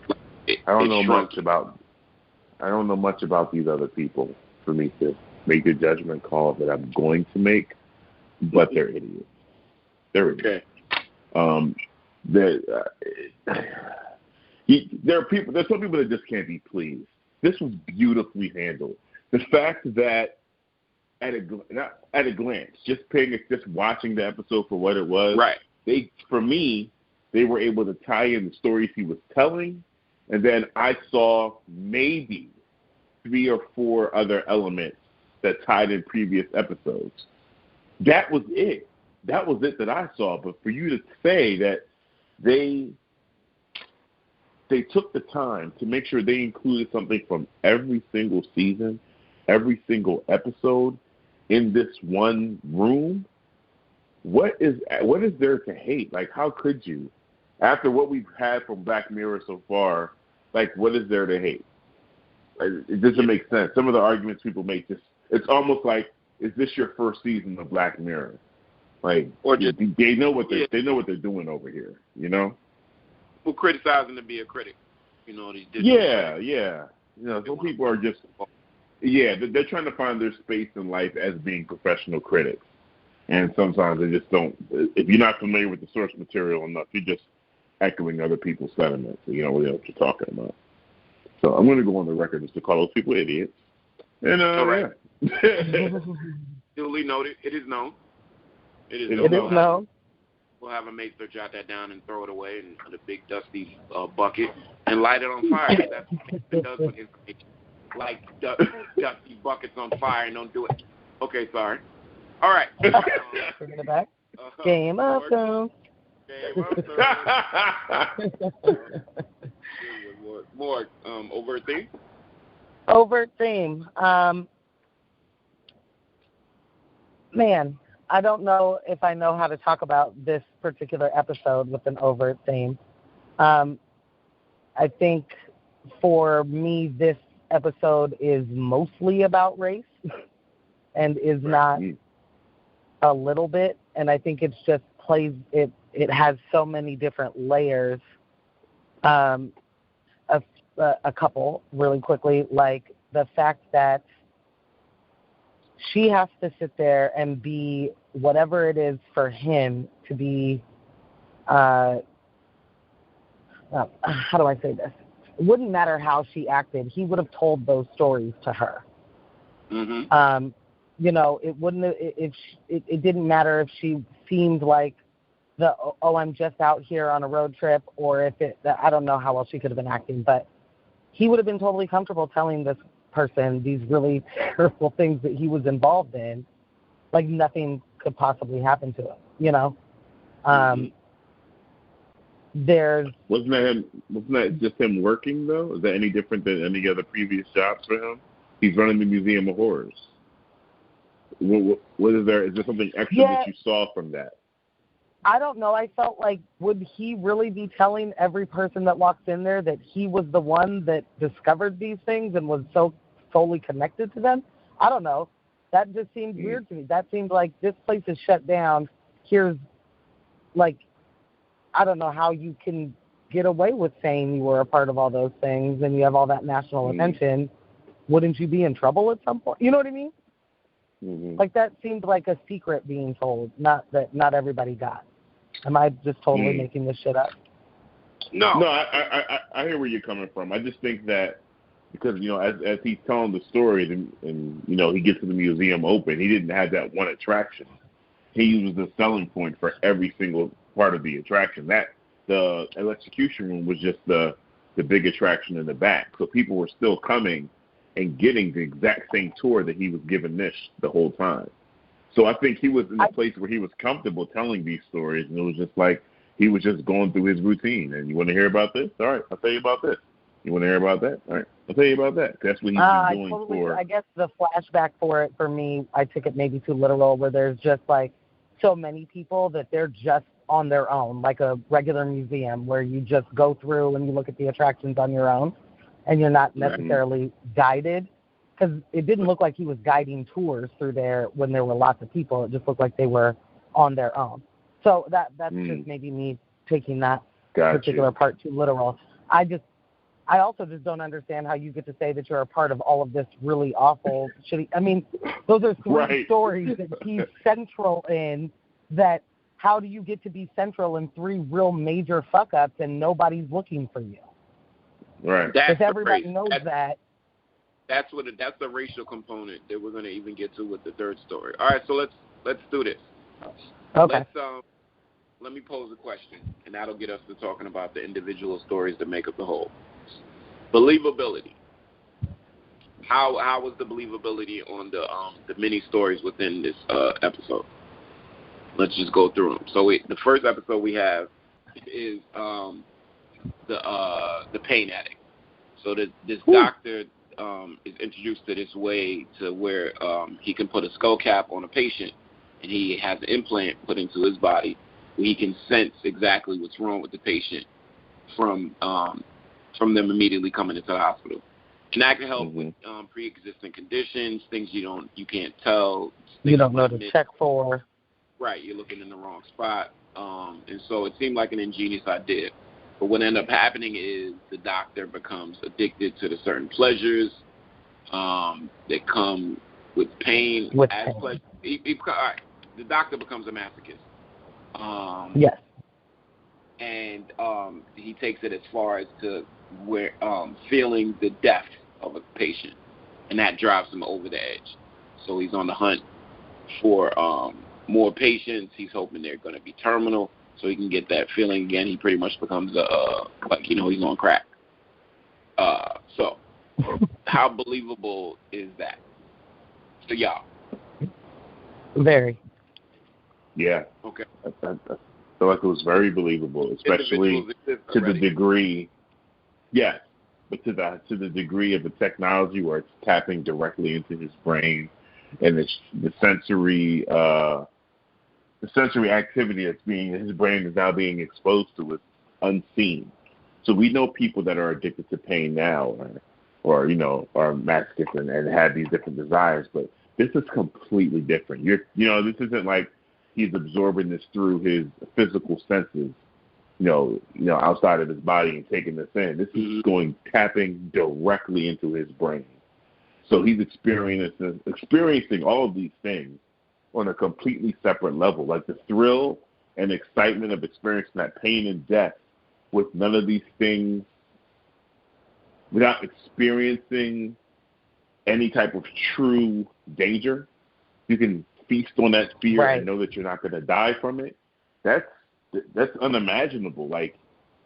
So to communicate that that's where this doctor is, it makes it completely believable.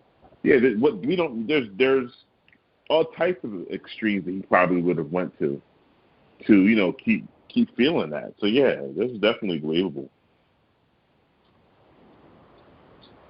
More agreed. Totally agree. I think. The whole thing was believable to me. It's kind of like like Am was saying, even the most addicted masochist today doesn't know what the pleasure of the pain that doctor was feeling. You know what I mean? Right. Like feeling someone die and all of that weird struggle between power and being hurt and liking it and all of that. Like, that's some whole other shit. I can't imagine what that level of any of that feels like. I don't want to. Well, they say when you die, all your synapses fire off all at once. So that's obviously indescribable. So for him to go through that and then come out on the other side unscathed, an addiction was born right then and there, as if he wasn't addicted already. Okay. So the next story is a couple. They have a child. Are you going to give yours? Wait a minute. Oh, sorry. Almost definitely, because there's people out there like that now. Nipple clamps are a high-selling item. Ball restrictors, all that good stuff. There's people out here, and there's an industry out there for it right now. For it to be used, or for it to be abused by a doctor, definitely, that's believable. We know many doctors are addicts. If anybody's familiar with the great show, The Nick, Clive Owen plays a great character who becomes an addict is an addict from episode 1. And if you want to see revolutionary American doctoral history, that's a good show to watch, and also to see the struggles of an addict that is actually a surgeon. And so very similar parallel. Yes, man. Okay, how did you guys feel about the way they were telling the story of Nisha's father's arrest and the investigation through the different shows? Because remember, the doctor, when he first broke the glass and decided to start cutting himself, he was watching news footage of that. How did you guys feel about them dripping that through each of the stories? I thought that was genius. There was a real good touch. But again, I think we're about to get to that one after we get to the next one. But to me, that was race, because a lot of that stuff that was going on in the last story was very, very familiar to me. So you have this new actor, because at that point they didn't have a suspect at scene. They were investigating it. And, of course, they find this black man who does it. You know what I mean? He might as well have been the damn that did it. And so definitely it was a little sprinkling of race and also breadcrumbs to lead you to the big finale. Yeah. All right, so the next one is there's a couple. They meet. They have a child. She gets into an accident and falls into a coma. She's only able to communicate through like mental lobes, but it leads to this one communication device that's just a green light and a red light, a yes and a no, or good and bad. So here comes good old Rolo with another spiffy invention. And look what I can tell you. Yeah, this one allows is them to put a digital copy, a sentient digital copy, inside his consciousness. So pretty much, not have her reborn, but have her fully recovered in a sentient way. She just lives like behind his eyes or whatever like that. And that leads to a whole host of problems and troubles. And he can't move on with his life. She's in there, and eventually it gets overbearing. He has to transfer her to another medium, and that turns into a teddy bear. They can say, "I love you," and "I'm sad," or something like that. And it goes back. I need a hug. Goes back to Monkey needs a hug. Now the main catalyst of them going through with this was so she can still experience their son, their child together. I would like to point out first on the believability scale. I'm sorry, Am, I want to jump you. No to the no, hell no to the no. What? You gonna have your girl living in your fucking head? Are you kidding me? Because they show that she can't. She walk like. He gets up out the toilet or something, you're not going to wash your hands. Oh, my God. That was a living nightmare. Let me tell you something. This is one of the scariest Black Mirror situations I've ever seen in my life. I would never volunteer or participate in any type of study like this. No, fuck no. Where are you at? Man, she would have been on break for years. You ought to popped up. She was like, what happened? Yeah, what happened? You tell me. Don't tell me about how to wash my damn dishes, woman. Nuh-uh. I couldn't. No way.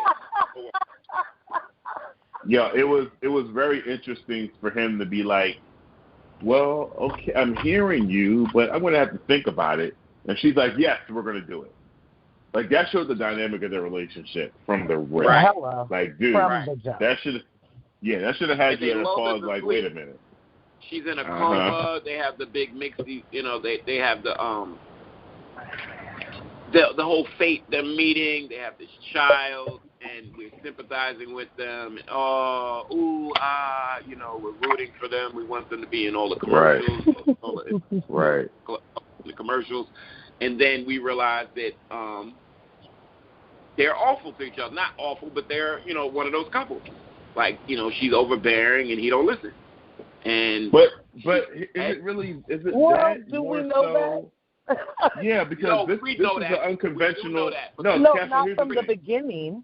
Not from the beginning. Like their relationship, real quick, just hold on. Their relationship before that happening, you didn't think, oh, she's overbearing and he doesn't listen. No. What it looked like is they were a really happy couple and had a baby and wanted, everything was going to work out just fine. Their relationship seemed solid. This is, I don't think you get to say. Yeah. Yeah. I don't think you get to say that was the dynamic beforehand. I think it was deliberate, them showing us, the sunny days. Maybe they did act like this. We just didn't see it. And it was right front and center, literally, because she's behind his frontal lobe in the post, after the experiment. I'll say this, Casha. If this was their experience before, I think he would have been. It would have been a little bit harder to convince him to have her in his head. If he was already dealing with this level of discomfort with the relationship. I will say this, and I didn't think about it until just now. There is a level of I'm not struggling with believability, but I feel like they jumped a couple steps with the tech. So we go from a machine that can allow a person in a coma to communicate using two different colors, right? We jump from that to being able to extract this person's entire consciousness and put it in someone else's head. Why can't you put this consciousness in some type of Rolo console? gave us a timeline. Rolo gave us a timeline saying they were doing lo-fi stuff compared, and he mentioned it. But it seems like really high tech to us, but it's lo-fi. That's what I'm. Okay, so in response to that, taking someone's consciousness and putting it in someone else's brain, that to me, okay, so for their perspective, they're saying that's lo-fi. What I'm saying is taking someone's consciousness and putting it into an app that I can talk to on my phone. I feel like that's lower. You know what I'm saying? Like they jumped over that option. This is where. Here's the thing, though. Okay. Here's the thing with that, Castro. I'm not saying it to say that the technology didn't exist. I'm saying this was Rolo trying to push an agenda from the rip. I agree. You know what I'm saying? They're developing whatever they can develop. They're on the edge of it. They're trying to make money selling this product. And it's like, hey, guess what we just came out with? There's something new. You want to give this a try? Although there were other options. I feel like there were other options because there had to be. To be able to go from, But this is where you have to think of the whole Black Mirror universe. So the obvious future of this tech is the San Junipero, to be able to take your consciousness and give it, infinity. So, I think because Rolo was dating himself in the manner he was telling these stories, because that was part of it too, showing that the tech was improving or making us as watchers look at some of the tech and say, oh, that's a prototype version of this, that, and the third. I think it was just done. I want to say that I think I get what you're saying, because I think he says later on, oh, the law is you have to give it 5 responses. So they do advance what they can put it into, and eventually the San Junipero can put it into that gigantic database. So I'm with you on some of the steps being skipped, but also that was the nature of the episode and maybe some of the flaws in the episode. They were in a rush to get us to the main event a little bit when it gets to the episode. And you could tell that in hindsight. So let's get to the main event. So we come to find out that Nish is a sleeper agent. Wait. Yes. I don't know if we can jump to the main event without talking about the scene where the new girlfriend grabs the monkey, takes it into the hallway. No. And so the other thing that this guy is having a problem with, listeners, is as he has his ex-wife, because she becomes an ex and they treat it like visitation, he only wakes up on the weekends, he starts dating again. And she's in this goddamn teddy bear.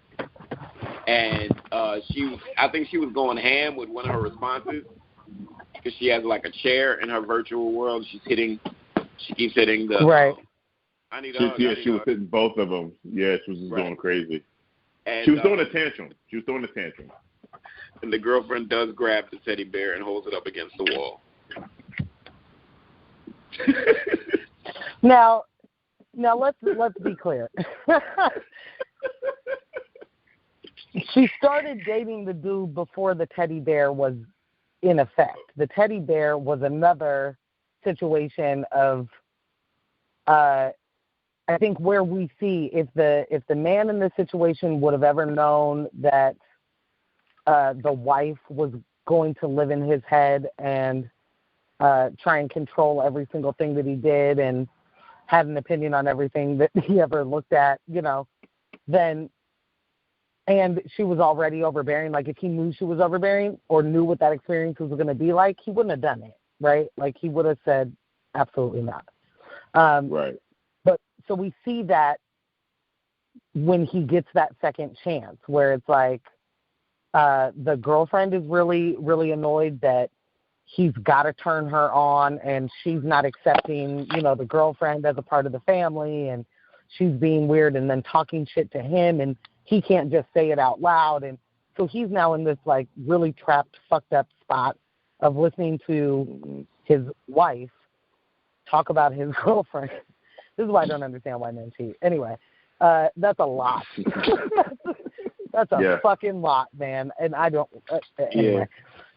The girlfriend gets pushed to the point where she's like, Terminator. Thank you. All I'm trying to get at is that she's been pushed to the point. It wasn't like she was just walking into this situation to this teddy bear and she hemmed it up on the wall like, fuck you, bitch. No, this woman is being a huge hindrance in their relationship and she's a consciousness.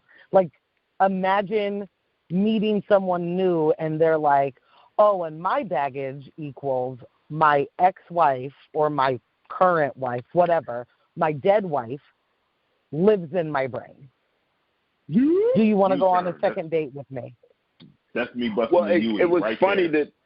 that she, yes, and that's a deal breaker for me. But it seemed like she was kind of with it because at first when they went into the relationship and jumped a little bit ahead, I didn't think that she even knew. And she was talking about, when they were in therapy, they all talking about it all together. I was like, oh, wow. So, progressive. And even at the park.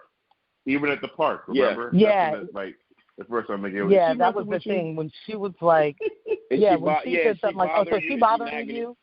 Yeah. Like, it was like, okay, so this was a conversation, like, and it would have to be. Like, you couldn't, because he's straight up talking back to her. It's not like he's trying to be discreet and write something down and hold it up in front of him. Like, he's legit just looking like a crazy person talking to himself. So you have to explain that in some way, shape, form, or fashion. And I guess this isn't that crazy in the world that they live in, But she let me ask you guys something. Where she gets that angry. Yeah. That wasn't just like who she was from the jump. Okay, go ahead. Yeah. Let me ask you guys something. So that particular scene where she's like, is she getting with you? Is she plucking your nerves or whatever? Here's the thing. What was you going to do? My question is, I feel like he was in the wrong. He was in the wrong. The ex-wife said, this is the weekend, this is my time. His response was, she's been working a lot during the week. The weekend is the only time she had off. Wrong. Wrong, bro. It doesn't matter. If this was an actual, like, the fact that you guys decided. But it's, wait. Give me a sec. Okay. Let him finish. What you mean? The fact that they came to a decision. It's not a regular thing. Like, he does have No, it's not a regular thing. But they came to a decision. Here's the thing. They came to a decision for her to live in his head. Then, because that wasn't working out, they came to a decision that she would only be active on the weekends. And the only reason this relationship exists is so she could spend time with their son. Now, if that time is now being compromised because of his current relationship, that's not fair to his ex-wife. It just isn't. Now, is this the first time this has happened and she's just cutting up because she's just a cut-up? Who's to say? Now, and if it is, then she's jumping the gun. All right, listen, chill out. If this is a pattern, then she's totally justified in bitching about it. She started this whole thing. She probably even kicked off the seed of him dating her with you looking at her ass? Well, I just saw you look at her ass. You check like when he looked at the girl in the elevator. She started it. I'm sorry, that's fact. But I digress. Again, she did start it. But here's the thing, and this is where the responsibility and accountability comes in. As they're going through these different stages of the relationship before it deteriorates into, her just being on the weekends. This is all part and parcel. It's brand new territory for both of them. But understand, this is what we agreed to. This is what we agreed to. Okay. Until we get to the point where you're turning me off, like, they didn't even have a discussion around that. He was like, oh, you okay, so now you're talking shit to me about looking at some girl, I'm turning you off. As opposed to... That wasn't a discussion. Right, yeah. That wasn't a discussion. As opposed to, wait a minute, okay, listen, all right, you're not really here, and it's weird for me to pleasure myself with you in my head.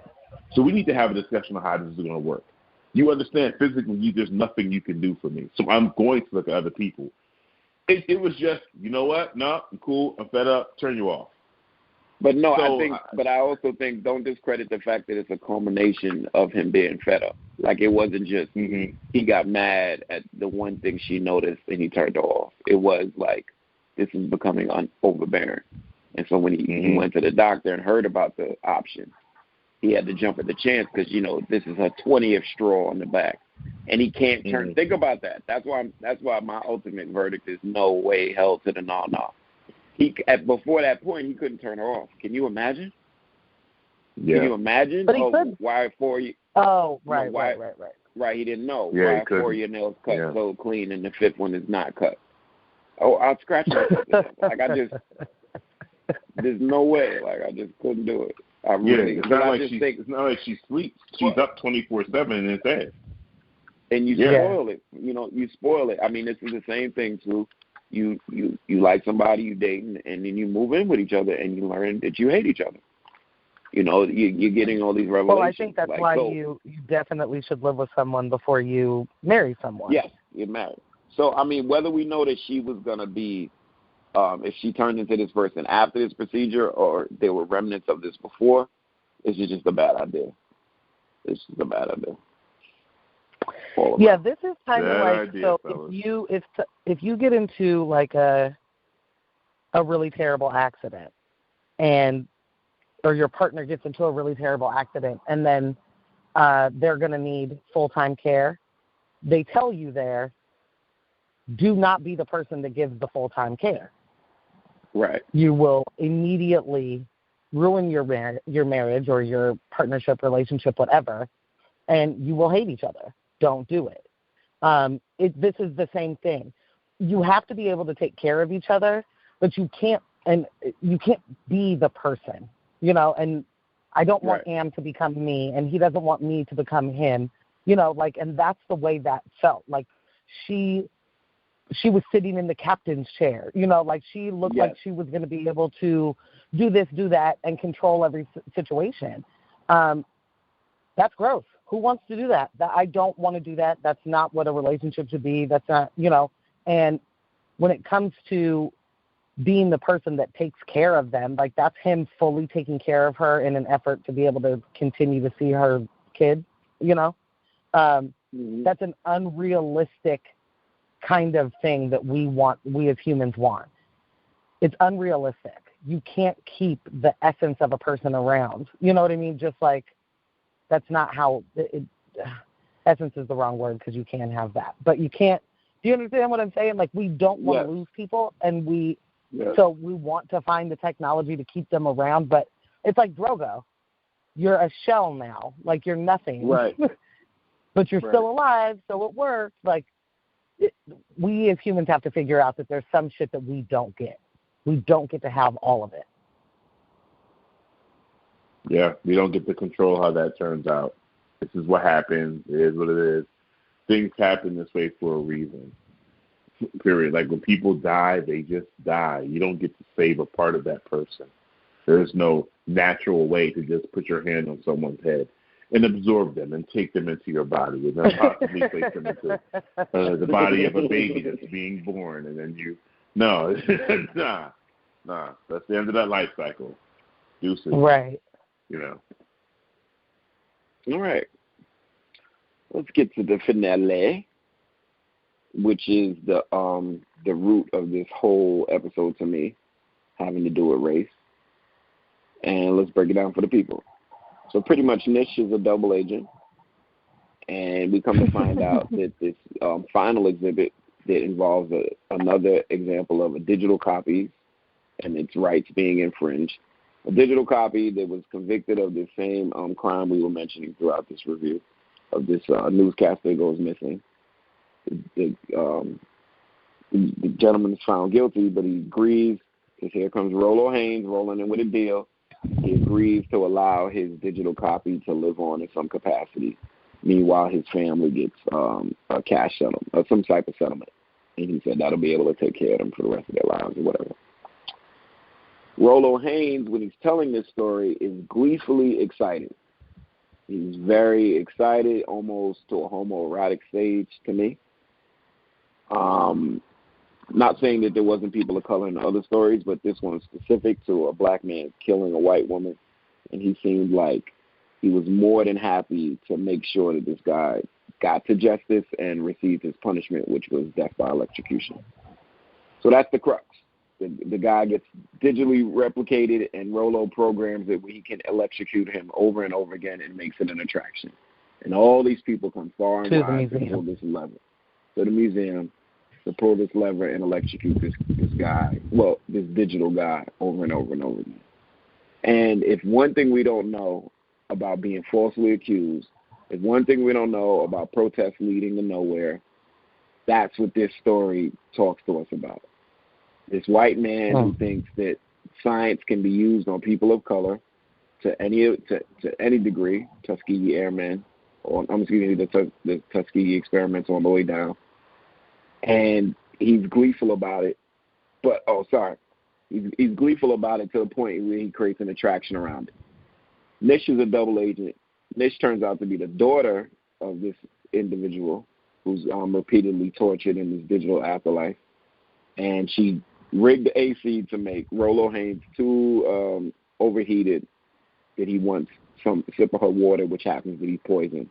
So, yay, Rolo is getting what he definitely deserves at the end of this episode. So, something you just said about his excitement around this opportunity reminds me of their interaction at the prison, and it ties back to what I was saying in the first story, or the second story, about him presenting options based on the technology that he was excited to exercise. So when he sat down with Nish's father at the prison, and the father asked him, so you had the technology, you can run my DNA and see I wasn't involved, he quickly was like, yeah, we'll get to that. But in the unfortunate case, right. But he was like, but in the unfortunate case that you are executed, we'll provide this money for your family. There was no unfortunate case for you, Rolo. The fact of the matter is, you did have the technology to see if he was guilty or not. You had no interest in doing it whatsoever, because you wanted him. You needed someone to die.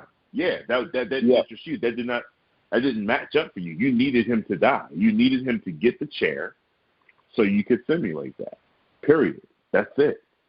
So I see that so whether there was another option for the family before to put her consciousness in something less intrusive. Again, maybe an app or a little Alexa, type of thing you can just put on the counter and communicate that way. He jumped. Let's test this new thing out. Let's see if we can get this product going, because then I can make some more money off of this shit if it works out. He's always been eager to find a guinea pig. Not ignoring anything you just said as far as the racial implications. I'm in complete agreement. Afro, I'm taking racism with my sci-fi here as one sandwich. I'm not separating the meats out. No, this is a racism sci-fi sandwich all together. Okay, I wish you were here to enjoy it. All right. Yeah, and that's the answer for me for the overt thing, what I mentioned about the race and stuff, and my answer for the backstory. So, Morg, what were your thoughts? I loved it. I loved that Nish, like I said, led him around the entire time. At least that's still how it felt. And I loved that as she starts to, explain to him how he's about to die and what she's about to do, that she still was never affected. She was still fully unbothered that this man is dying in front of her. And it was very capable, absolutely. Like, I loved it. I felt so bad for her father, and felt so bad for her mom and her that they lost him in this way, which is all the time in our communities. That you can lose someone so quickly on something they didn't do, or something so small that they shouldn't go to jail or prison. Anyway, I loved the plot, and the racism is all throughout the entire thing. Do we get to that part? Do I leave it alone? No, do I say I piggyback, but to piggyback off of what you said, off of something you just said, MJ, about how we lose people to things so quickly. Also, how we lose people to people that are in positions of power just sitting on their hands. Yes. That's common for us. Rolo sat on his hands. Yeah. All the protesting, all of that, he was just waiting it out. He was really just waiting it out. Yeah. It's just fucked up. Malicious for Rolo from the beginning, like a complete, total disregard for that man as a human, as a man, as a, person. But the entire episode, like having a white woman in your brain as a black dude, like while you're raising a child, I can't even, what the fuck? Yeah. Wow. Like that is, the implications of that are incredible for me. There's so many examples. Castro, you go. I feel like I'll be able to piggyback really quick. Okay. Well, I thought you seemed like you were about to talk about the race, but I see you were splashing on it. I would like to point out that it seemed like when this episode was put out to the public to review, if you were, I'm not sure I was always positive about all of the racial identities of the writers, but if you were a white writer, they didn't mention race whatsoever. Like, they didn't talk about it at all. In fact, most of them talked about this was their least favorite episode of this series, of this season, and they thought it missed a lot of marks. And those are the same people I told y'all that thought that this lessened the power of the series by tying everything together. And I thought that was poignant in itself. So where I really enjoyed the episode, and I think it hit its marks, and the plot was executed well. I thought it was very interesting when I read these reviews that people were pointing out that these white reviewers were not mentioning race. And you can be as simple as you want. It's called Black Museum. That's the name of the episode. If you want to just go there on surface value, then you're looking at a black girl that turns into a black family, being terrorized by society per usual, being unheard. And I'm glad you brought up that point, Em, because I didn't have that really jotted down about him asking Rolo immediately, oh, so you can check the DNA on this thing. He's like, yeah, we could. We'll get to that. But I want to talk to you about this. And I feel like no his intention response, I'm sorry to cut you off, but I think that his response was even worse than that. It was like, oh, yeah, no, we're going to do that. And obviously, if you didn't do it, then high five. And then this is just that's what it was. Like, it was like, that's how it was. Oh, yeah, man. Totes. We're definitely doing that part. Trying to get him to focus on the money. Like, focus on the money, which is only going to come about. It's going to come about if you get found guilty. So let's but you won't get found guilty because we'll get this sorted out. So you're right, but if you are, don't you want an insurance policy? You know, like he totally sold it in that regard. Like no matter what happens to you, there's a win. And he convinced them on that. Either you win and you're out, or you're dead, and you won't feel any of the shit that happens with your digital copy, and your family's gonna make a shit ton of money.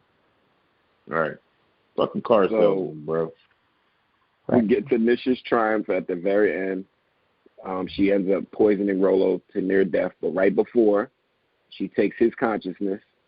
Also, a red herring of the episode was if it went past 10 seconds that you did this virtual electrocution, you could damage the digital copy forever. So he never let anybody go too far.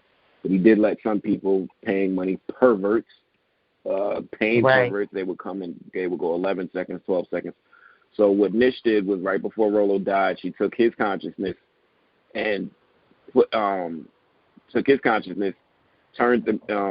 it out of him, turned the machine on for more than 15 seconds to destroy her father's digital copy, then put Rollo into the machine and loaded him up for electrocution. She electrocuted him and was able to capture him in a little souvenir box where he gets electrocuted forever, this digital copy of himself. So he got his just desserts, I felt.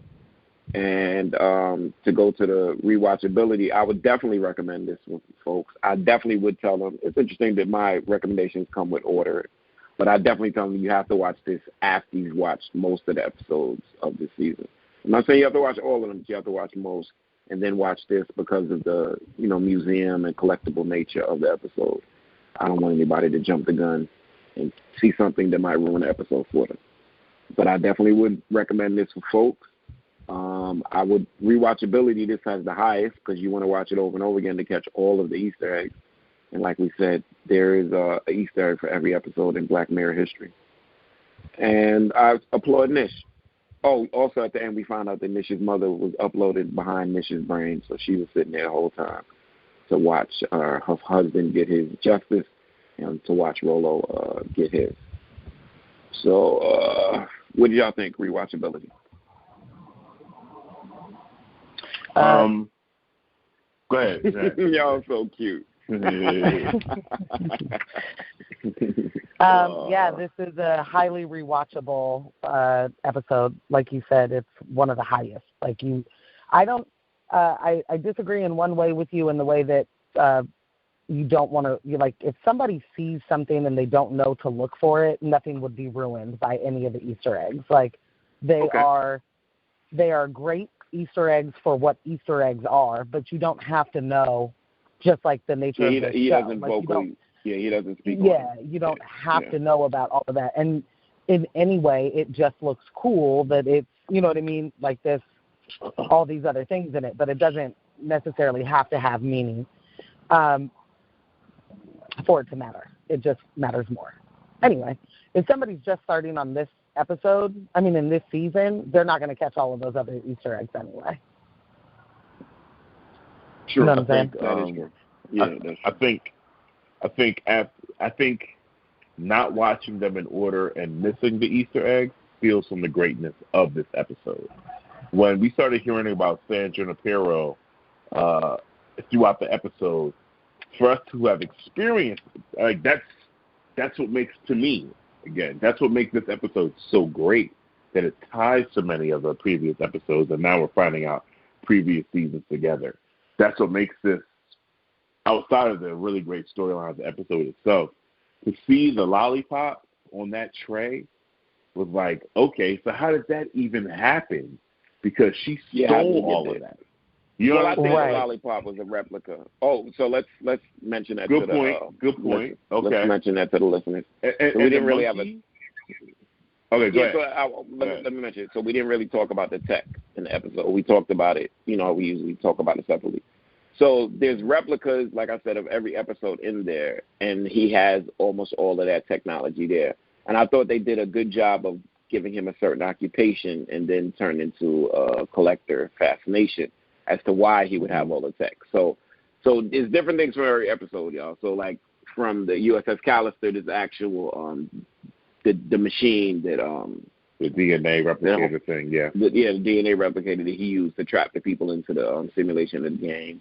There's the bee from Hated in the Nation a couple of series back. There's the tub from Crocodile this season. She cracked Homeboy's head over. The tub is in there. So I think the tech is a good thing. Just all right, so the fact that we reviewed it this way shows how good it works in the episode. So I'm with you, Am. He doesn't talk explicitly about any of them, and so those are good things to catch if you're an Easter egg hunter. And so that's why I admired a lot of the tech that you saw over to the side, and you were like, oh, shoot, there goes such and such, you know what I mean? And the tech that they actually explicitly talk about, again, digital copies and their rights, patients, doctors and their rights. I think this is a big civil rights season, especially this episode. Yeah. Because they talk about digital Flash, copies and their rights so much. They made a point to I feel like they made a point to settle on the objects that are in the season and make sure we saw them. So they showed us the DNA replicator. They showed us the little tablet from the Archangel episode. They were very purposeful in doing those cutaways. So to watch the episodes out of order, these cutaways have now become meaningless. And again, it pulls from the episode. Like when you're seeing these different things pop up, it's like, oh shit, wow, okay. As much as we're looking at these individual episodes as different worlds, and we always have, now we're finding out this is all the same world, and we're kind of getting an idea of where these different stories are happening in time. Because, you know, for him to be talking about San Junipero at the hospital that he was working at, and then moving forward, we've already seen when St. Jennifer when he was working there. Yeah, St. Jennifer, but right. So, but this ends up being a precursor to something we've experienced a full season prior to it. We were having a Facebook discussion, and Lil David actually asked, you know, what are the good episodes? And it wasn't until after we finished watching this season and I saw Black Museum, I was like, nah, it would screw shit up for me to watch this out of order, because Black Museum, like, dude, the Easter eggs were just like, they were just bonuses. It would almost be like watching Split and not having seen Unbreakable. What does the end of that movie mean when you see Bruce Willis just sitting there? That's true. Like, you need to watch this shit in order. But yeah, I'm with you on all of that. I wouldn't tell anybody to watch White Christmas before they watch Black Museum, even though they're similar anthology within anthologies. I think you just have to watch these things in, you know, some type of order. Like White Christmas, I would want you to watch that season series first before you get to that one, just so it's more of a payoff. I didn't mean to cut you off. No, it's all good. No, Morgan. I cut Morgan off. I didn't mean to cut you off. All good. I was just going to say, yeah, I agree with the idea of ordering in that regard. It does add to the episode greatly. I just don't think the episode wouldn't be good without it. So I agree. That's all I'm trying to get at. Like if someone, because those things are in the background, doesn't watch it, they're not super forefront. It's just exciting for us. Like I hear you on the comparison with at the end of Split. Like that part wouldn't take away from the movie either. If it wasn't that, if it wasn't there, you didn't understand it, you wouldn't. I don't know. It adds to it. Anyway, it adds to it. That's all I was trying to say. Yeah. All right. So good. We watched the movie. We watched the movie. Yeah. You got yours. You didn't. I got mine in. You go, Am. MJ, you want to do yours? I thought I did mine. Did you? Okay. I think, I did. MJ I said I would watch it all the time. I did mine. Yeah. Oh. And you're one as so well. It's just me then. Oh, Yep. yes. Yes to everything that you guys both said. This is my absolute favorite episode. Before this, it was White Bear. This is my absolute favorite episode. Nice. Yeah, easily. It's just, I think it just did. If this was to be the last season of Black Museum, then I would be. Nice. I mean, of Black Mirror, I would be fine. I would be fine with that. I'm like, you guys went out with a bang. You did it right. This was awesome. For the season to really touch on what you were saying as far as civil rights and then for us to bring it right back to this racial component, which, in my opinion, to be able to ignore the racial component in this episode really, I mean, it clearly illustrates a privilege. It clearly illustrates a privilege because, yes, bro, you can't ignore that. You cannot ignore what's happening. I think it's not only a privilege, but like at this point with this episode, I think it's like purposeful. You're like trying to make it not about race because so many things are racial and or can be paralleled to something else, like the prison industrial complex and the fact that is just continued slavery, and now we can extend it into the afterlife. Now I can also have I can have your fucking digital copy and continue to kill you over and over again. Like, you can't tell me that him lurking in the corner the way he wasn't something. You know what I mean? Like, all of that. The fact that there's somebody who's at the helm of it all that is actually orchestrating it, and the system is working the way it's supposed to for who it's supposed to. You know, like, it's not, I don't know. I think you absolutely have to be trying not to see it in order to say that this didn't have anything to do with race. You're a Trump voter. You're a Trump supporter. You don't see race in this episode. You have to be a Trump supporter. You have to be, because I'm sorry for cutting you. Crystal clear. They identified the person that he took the most money from to let him go overboard and basically kill this man's consciousness was a racist. There was no missing of words about it. There was none. And Rolo was totally fine with that.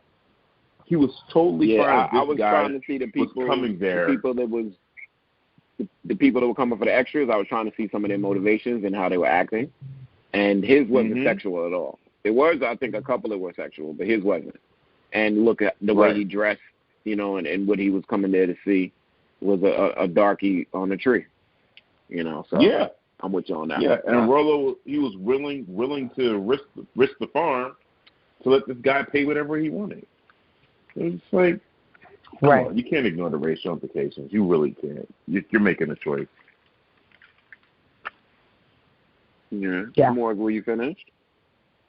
I did also just want to say that there's an implication there that, like, somebody else is controlling your body, you know, like he in the second one, like he becomes a passenger in his own body, just like in Get Out. Like, you don't have control over you anymore. And the idea that someone wants to do that, you know, like, to keep someone else around, just fuck the vessel then. You know what I mean? Like, there's I don't know, that seems pretty crazy to me. But also don't forget there was a motivation of her being in a coma. I think if it was just a matter of her being terminal, maybe that's I don't know. I think he was very vulnerable at that point. That Rolo attacked that vulnerability. Like, I don't know. If he was in a coma for a while, what they got. And that's how you do it. That, you know what I mean? That's how you get someone to be a part of that. It's all of that fucked up, downtrodden, you know, like you're in the shittiest, what you think could be the shittiest part of your life in that moment. So, yeah, that's a part of it. Yeah, I think it was a very layered episode. and I think that we have to tackle it through the lens of race, and I think we did a good job of that for our listeners. Okay. If we don't have any more to add, we are at the rating. the resistance, and we're gonna. All right, so listeners, what we're gonna do is we're gonna rate this season from 1 to 6. Which episode we liked the best, second best, third, fourth, fifth, and the one we didn't enjoy the most. Doesn't mean it was a bad episode. Just means, that's the one lowest on our list. And we will go in our typical order. Okay, give me 1 second. I want to pull up the episode titles in front of me. I do know, I've already stated that Black Museum obviously is my number one. After that, I'd probably go USS Callister, Hang the DJ. No. Black Museum, USS Callister, Crocodile, Hang the DJ, Metalhead, and Archangel. Wow. Okay, so I think my list goes USS Callister. I really liked how that set the season off, so that would be my number 1. 2 is Crocodile. 3 would be Hang the DJ. 4. Oh, wait. I'm sorry. Scrap that list. Okay, so 1 would be USS Callister. I was wondering where Black Museum was going to fall. Yeah, exactly. I was like, man, we have 4 already? No Black Museum? All right. One would be USS Callister. 2 would be Black Museum. 3 would be Crocodile. 4 would be Hang the DJ. 5 would be Archangel. And then 6 would be Metalhead. Okay. MJ, would it be safe to say 6 is Metalhead? Could I just pencil that in for you? It would be safe. It would be safe. It's a safe bet. All right. Man, this is fun. So my number 1 is Black Museum. My number 2 is Archangel. My number 3 is, I'm vacillating. I think number 3 is USS Callister. 4 is Hang the DJ, and 5 is Crocodile, and 6 is Metalhead. I think Archangel is too important of a story for people to see. Like, I think they need to watch it right now. I can see that being high on the list for that reason, more so than just quality of episode. Yeah, or how not like. Yeah, like it for me. Like, I really like Hang the DJ, but it's also like that's a story that we get. Right, that already. Story can be told later. That can be told later. We can get to it at any time. It's a cute one. It's neat. I like it, but there are some really important themes happening in these other episodes, and that Archangel one really hit me. I feel like there's just too many people out there that aren't willing or aren't ready or don't know what to do as parents, and this is the kind of shit that we'll end up with, and it's terrifying. Yeah. All right. So I think now we can give, we got the ratings, and Am is tallying that up. Right? Right. I am currently tallying them up, yeah. While Am is doing that, we can give our no-name rating for the entire series, for this season. Am, you can start that off. Also, this score will be adjusted because Afro is not currently here. So we're just going to double the lowest score for Afro's component, and that'll give us... I like that. All right. I'll be adding this one up. Yeah. No, but that's just how that's the math of it. That's all. Yeah. This is a stellar season. I can't really rate it against the previous seasons. I don't think the other seasons are fresh enough in my head. I can go off of the impact of how I felt after each season. Black Museum is just I feel like they've gotten better and better every season with Black Mirror, and they kind of tapped into what we'd like to see, and they're challenging us in certain ways with what they're willing to present. I could give this a full no name. Really, I have no regrets about the season. I can give it a full 1 point. I echo that sentiment. I think this is a great season. I give it a full 1 point. A lot of good themes in this season, even comparable to other seasons. I like the themes; they were really applicable to present day, and that's always the scariest thing for me with Black Mirror. So when there's a Black Mirror season, if I can really see these things happening like tomorrow, that will increase my score for that season and also increase my fear of the season and my enjoyment of the season. I enjoy the fear that it enlists in me. And it's funny because I'm looking at my TV screen right now and it's off and there's a Black Mirror. So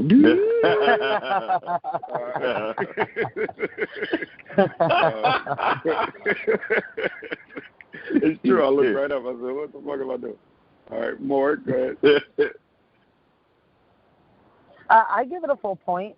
I enjoyed the series as a whole. I have no use for Metalhead ever again, but I enjoyed the whole thing. Like, again, be clear, I don't think you waste your time watching it. I just don't think there's a need to see it again. Yeah, the Black Museum is really impactful. Archangel was really impactful. So many. Why can't I think of the other name? Oh, Crocodile is hella impactful too. Like, it's for the people that didn't like that episode, like, I feel like my experience with it was hating the situation and the woman and thinking how much I hated the episode. And then the more I talked about it, the more that I realized that was a really useful episode. That was a useful tool to explain a lot of shit, and privilege being one of those things. I agree. Totally agree. I think there were a lot of impactful issues that they took on that they were able to bring to the forefront in a way that really gets people to think and see the repercussions of certain things. Very well said, Lady Morgana. Well, thank you. And since we're doubling the lowest score, that gives a score of a 1 no name. So that brings this season to. Well, let me hold that score. Am, you have your scores. Can you tabulate? Yes. So I have them run down based on all of our ratings for the episodes in order, from most favorite to least favorite. In first place, we have Black Museum. All right, yay! Second place, USS Callister. Third place is Crocodile. Fourth place, Hang the DJ. Fifth place, Archangel. And fifth place is Metalhead. So let's reiterate there's important themes. We can live with that, but there's important themes in Archangel that it shouldn't be watched in this order based on this list, if anybody's taking that suggestion. Right. I would take more suggestion and watch that like third or fourth as you're getting, as your mouth starting to froth with this season. Just get that in your first half if you can. Yeah. All right. And the score for the season is a 4. This is our first review where they have gotten a perfect score, 4 no name. A perfect no name. Yeah. And you know what I'm saying? There's no reward. There's no award. There's no plaque and no certificate, and it only exists in. Well, yeah, it could be. There's a virtual trophy that recreated inside of an app. And if you we have a digital copy. We have a digital copy of a trophy that lives on forever, But look, and also is a dating app. right. That can be that if you need the mentor device, it comes out of a 3D printer. So once you are able to get all of those things, your trophy is right there waiting for you. Yeah. Boom. Yeah. Don't say we never gave you nothing. Don't say it. All right. We did it. We did it. We made it through. We miss Afro so much. We miss Afro. And we hope that all y'all listeners are enjoying all of this wonderful, varied content we're giving y'all. We're working real hard. So this was Black Mirror, Season 4. I am going to watch it again real soon, and I suggest everybody do the same. We still got our Game of Thrones rewatch going. We got some other things going up for you. We have a horrible movie review coming, plus some other series. And we might be picking up some new series. We will be doing some series that just ended. So we just want y'all to stay tuned. We got a lot of goodies for you. All right, so this is a podcast has no name, and I am Curly Castro, signing out. Bye. Peace.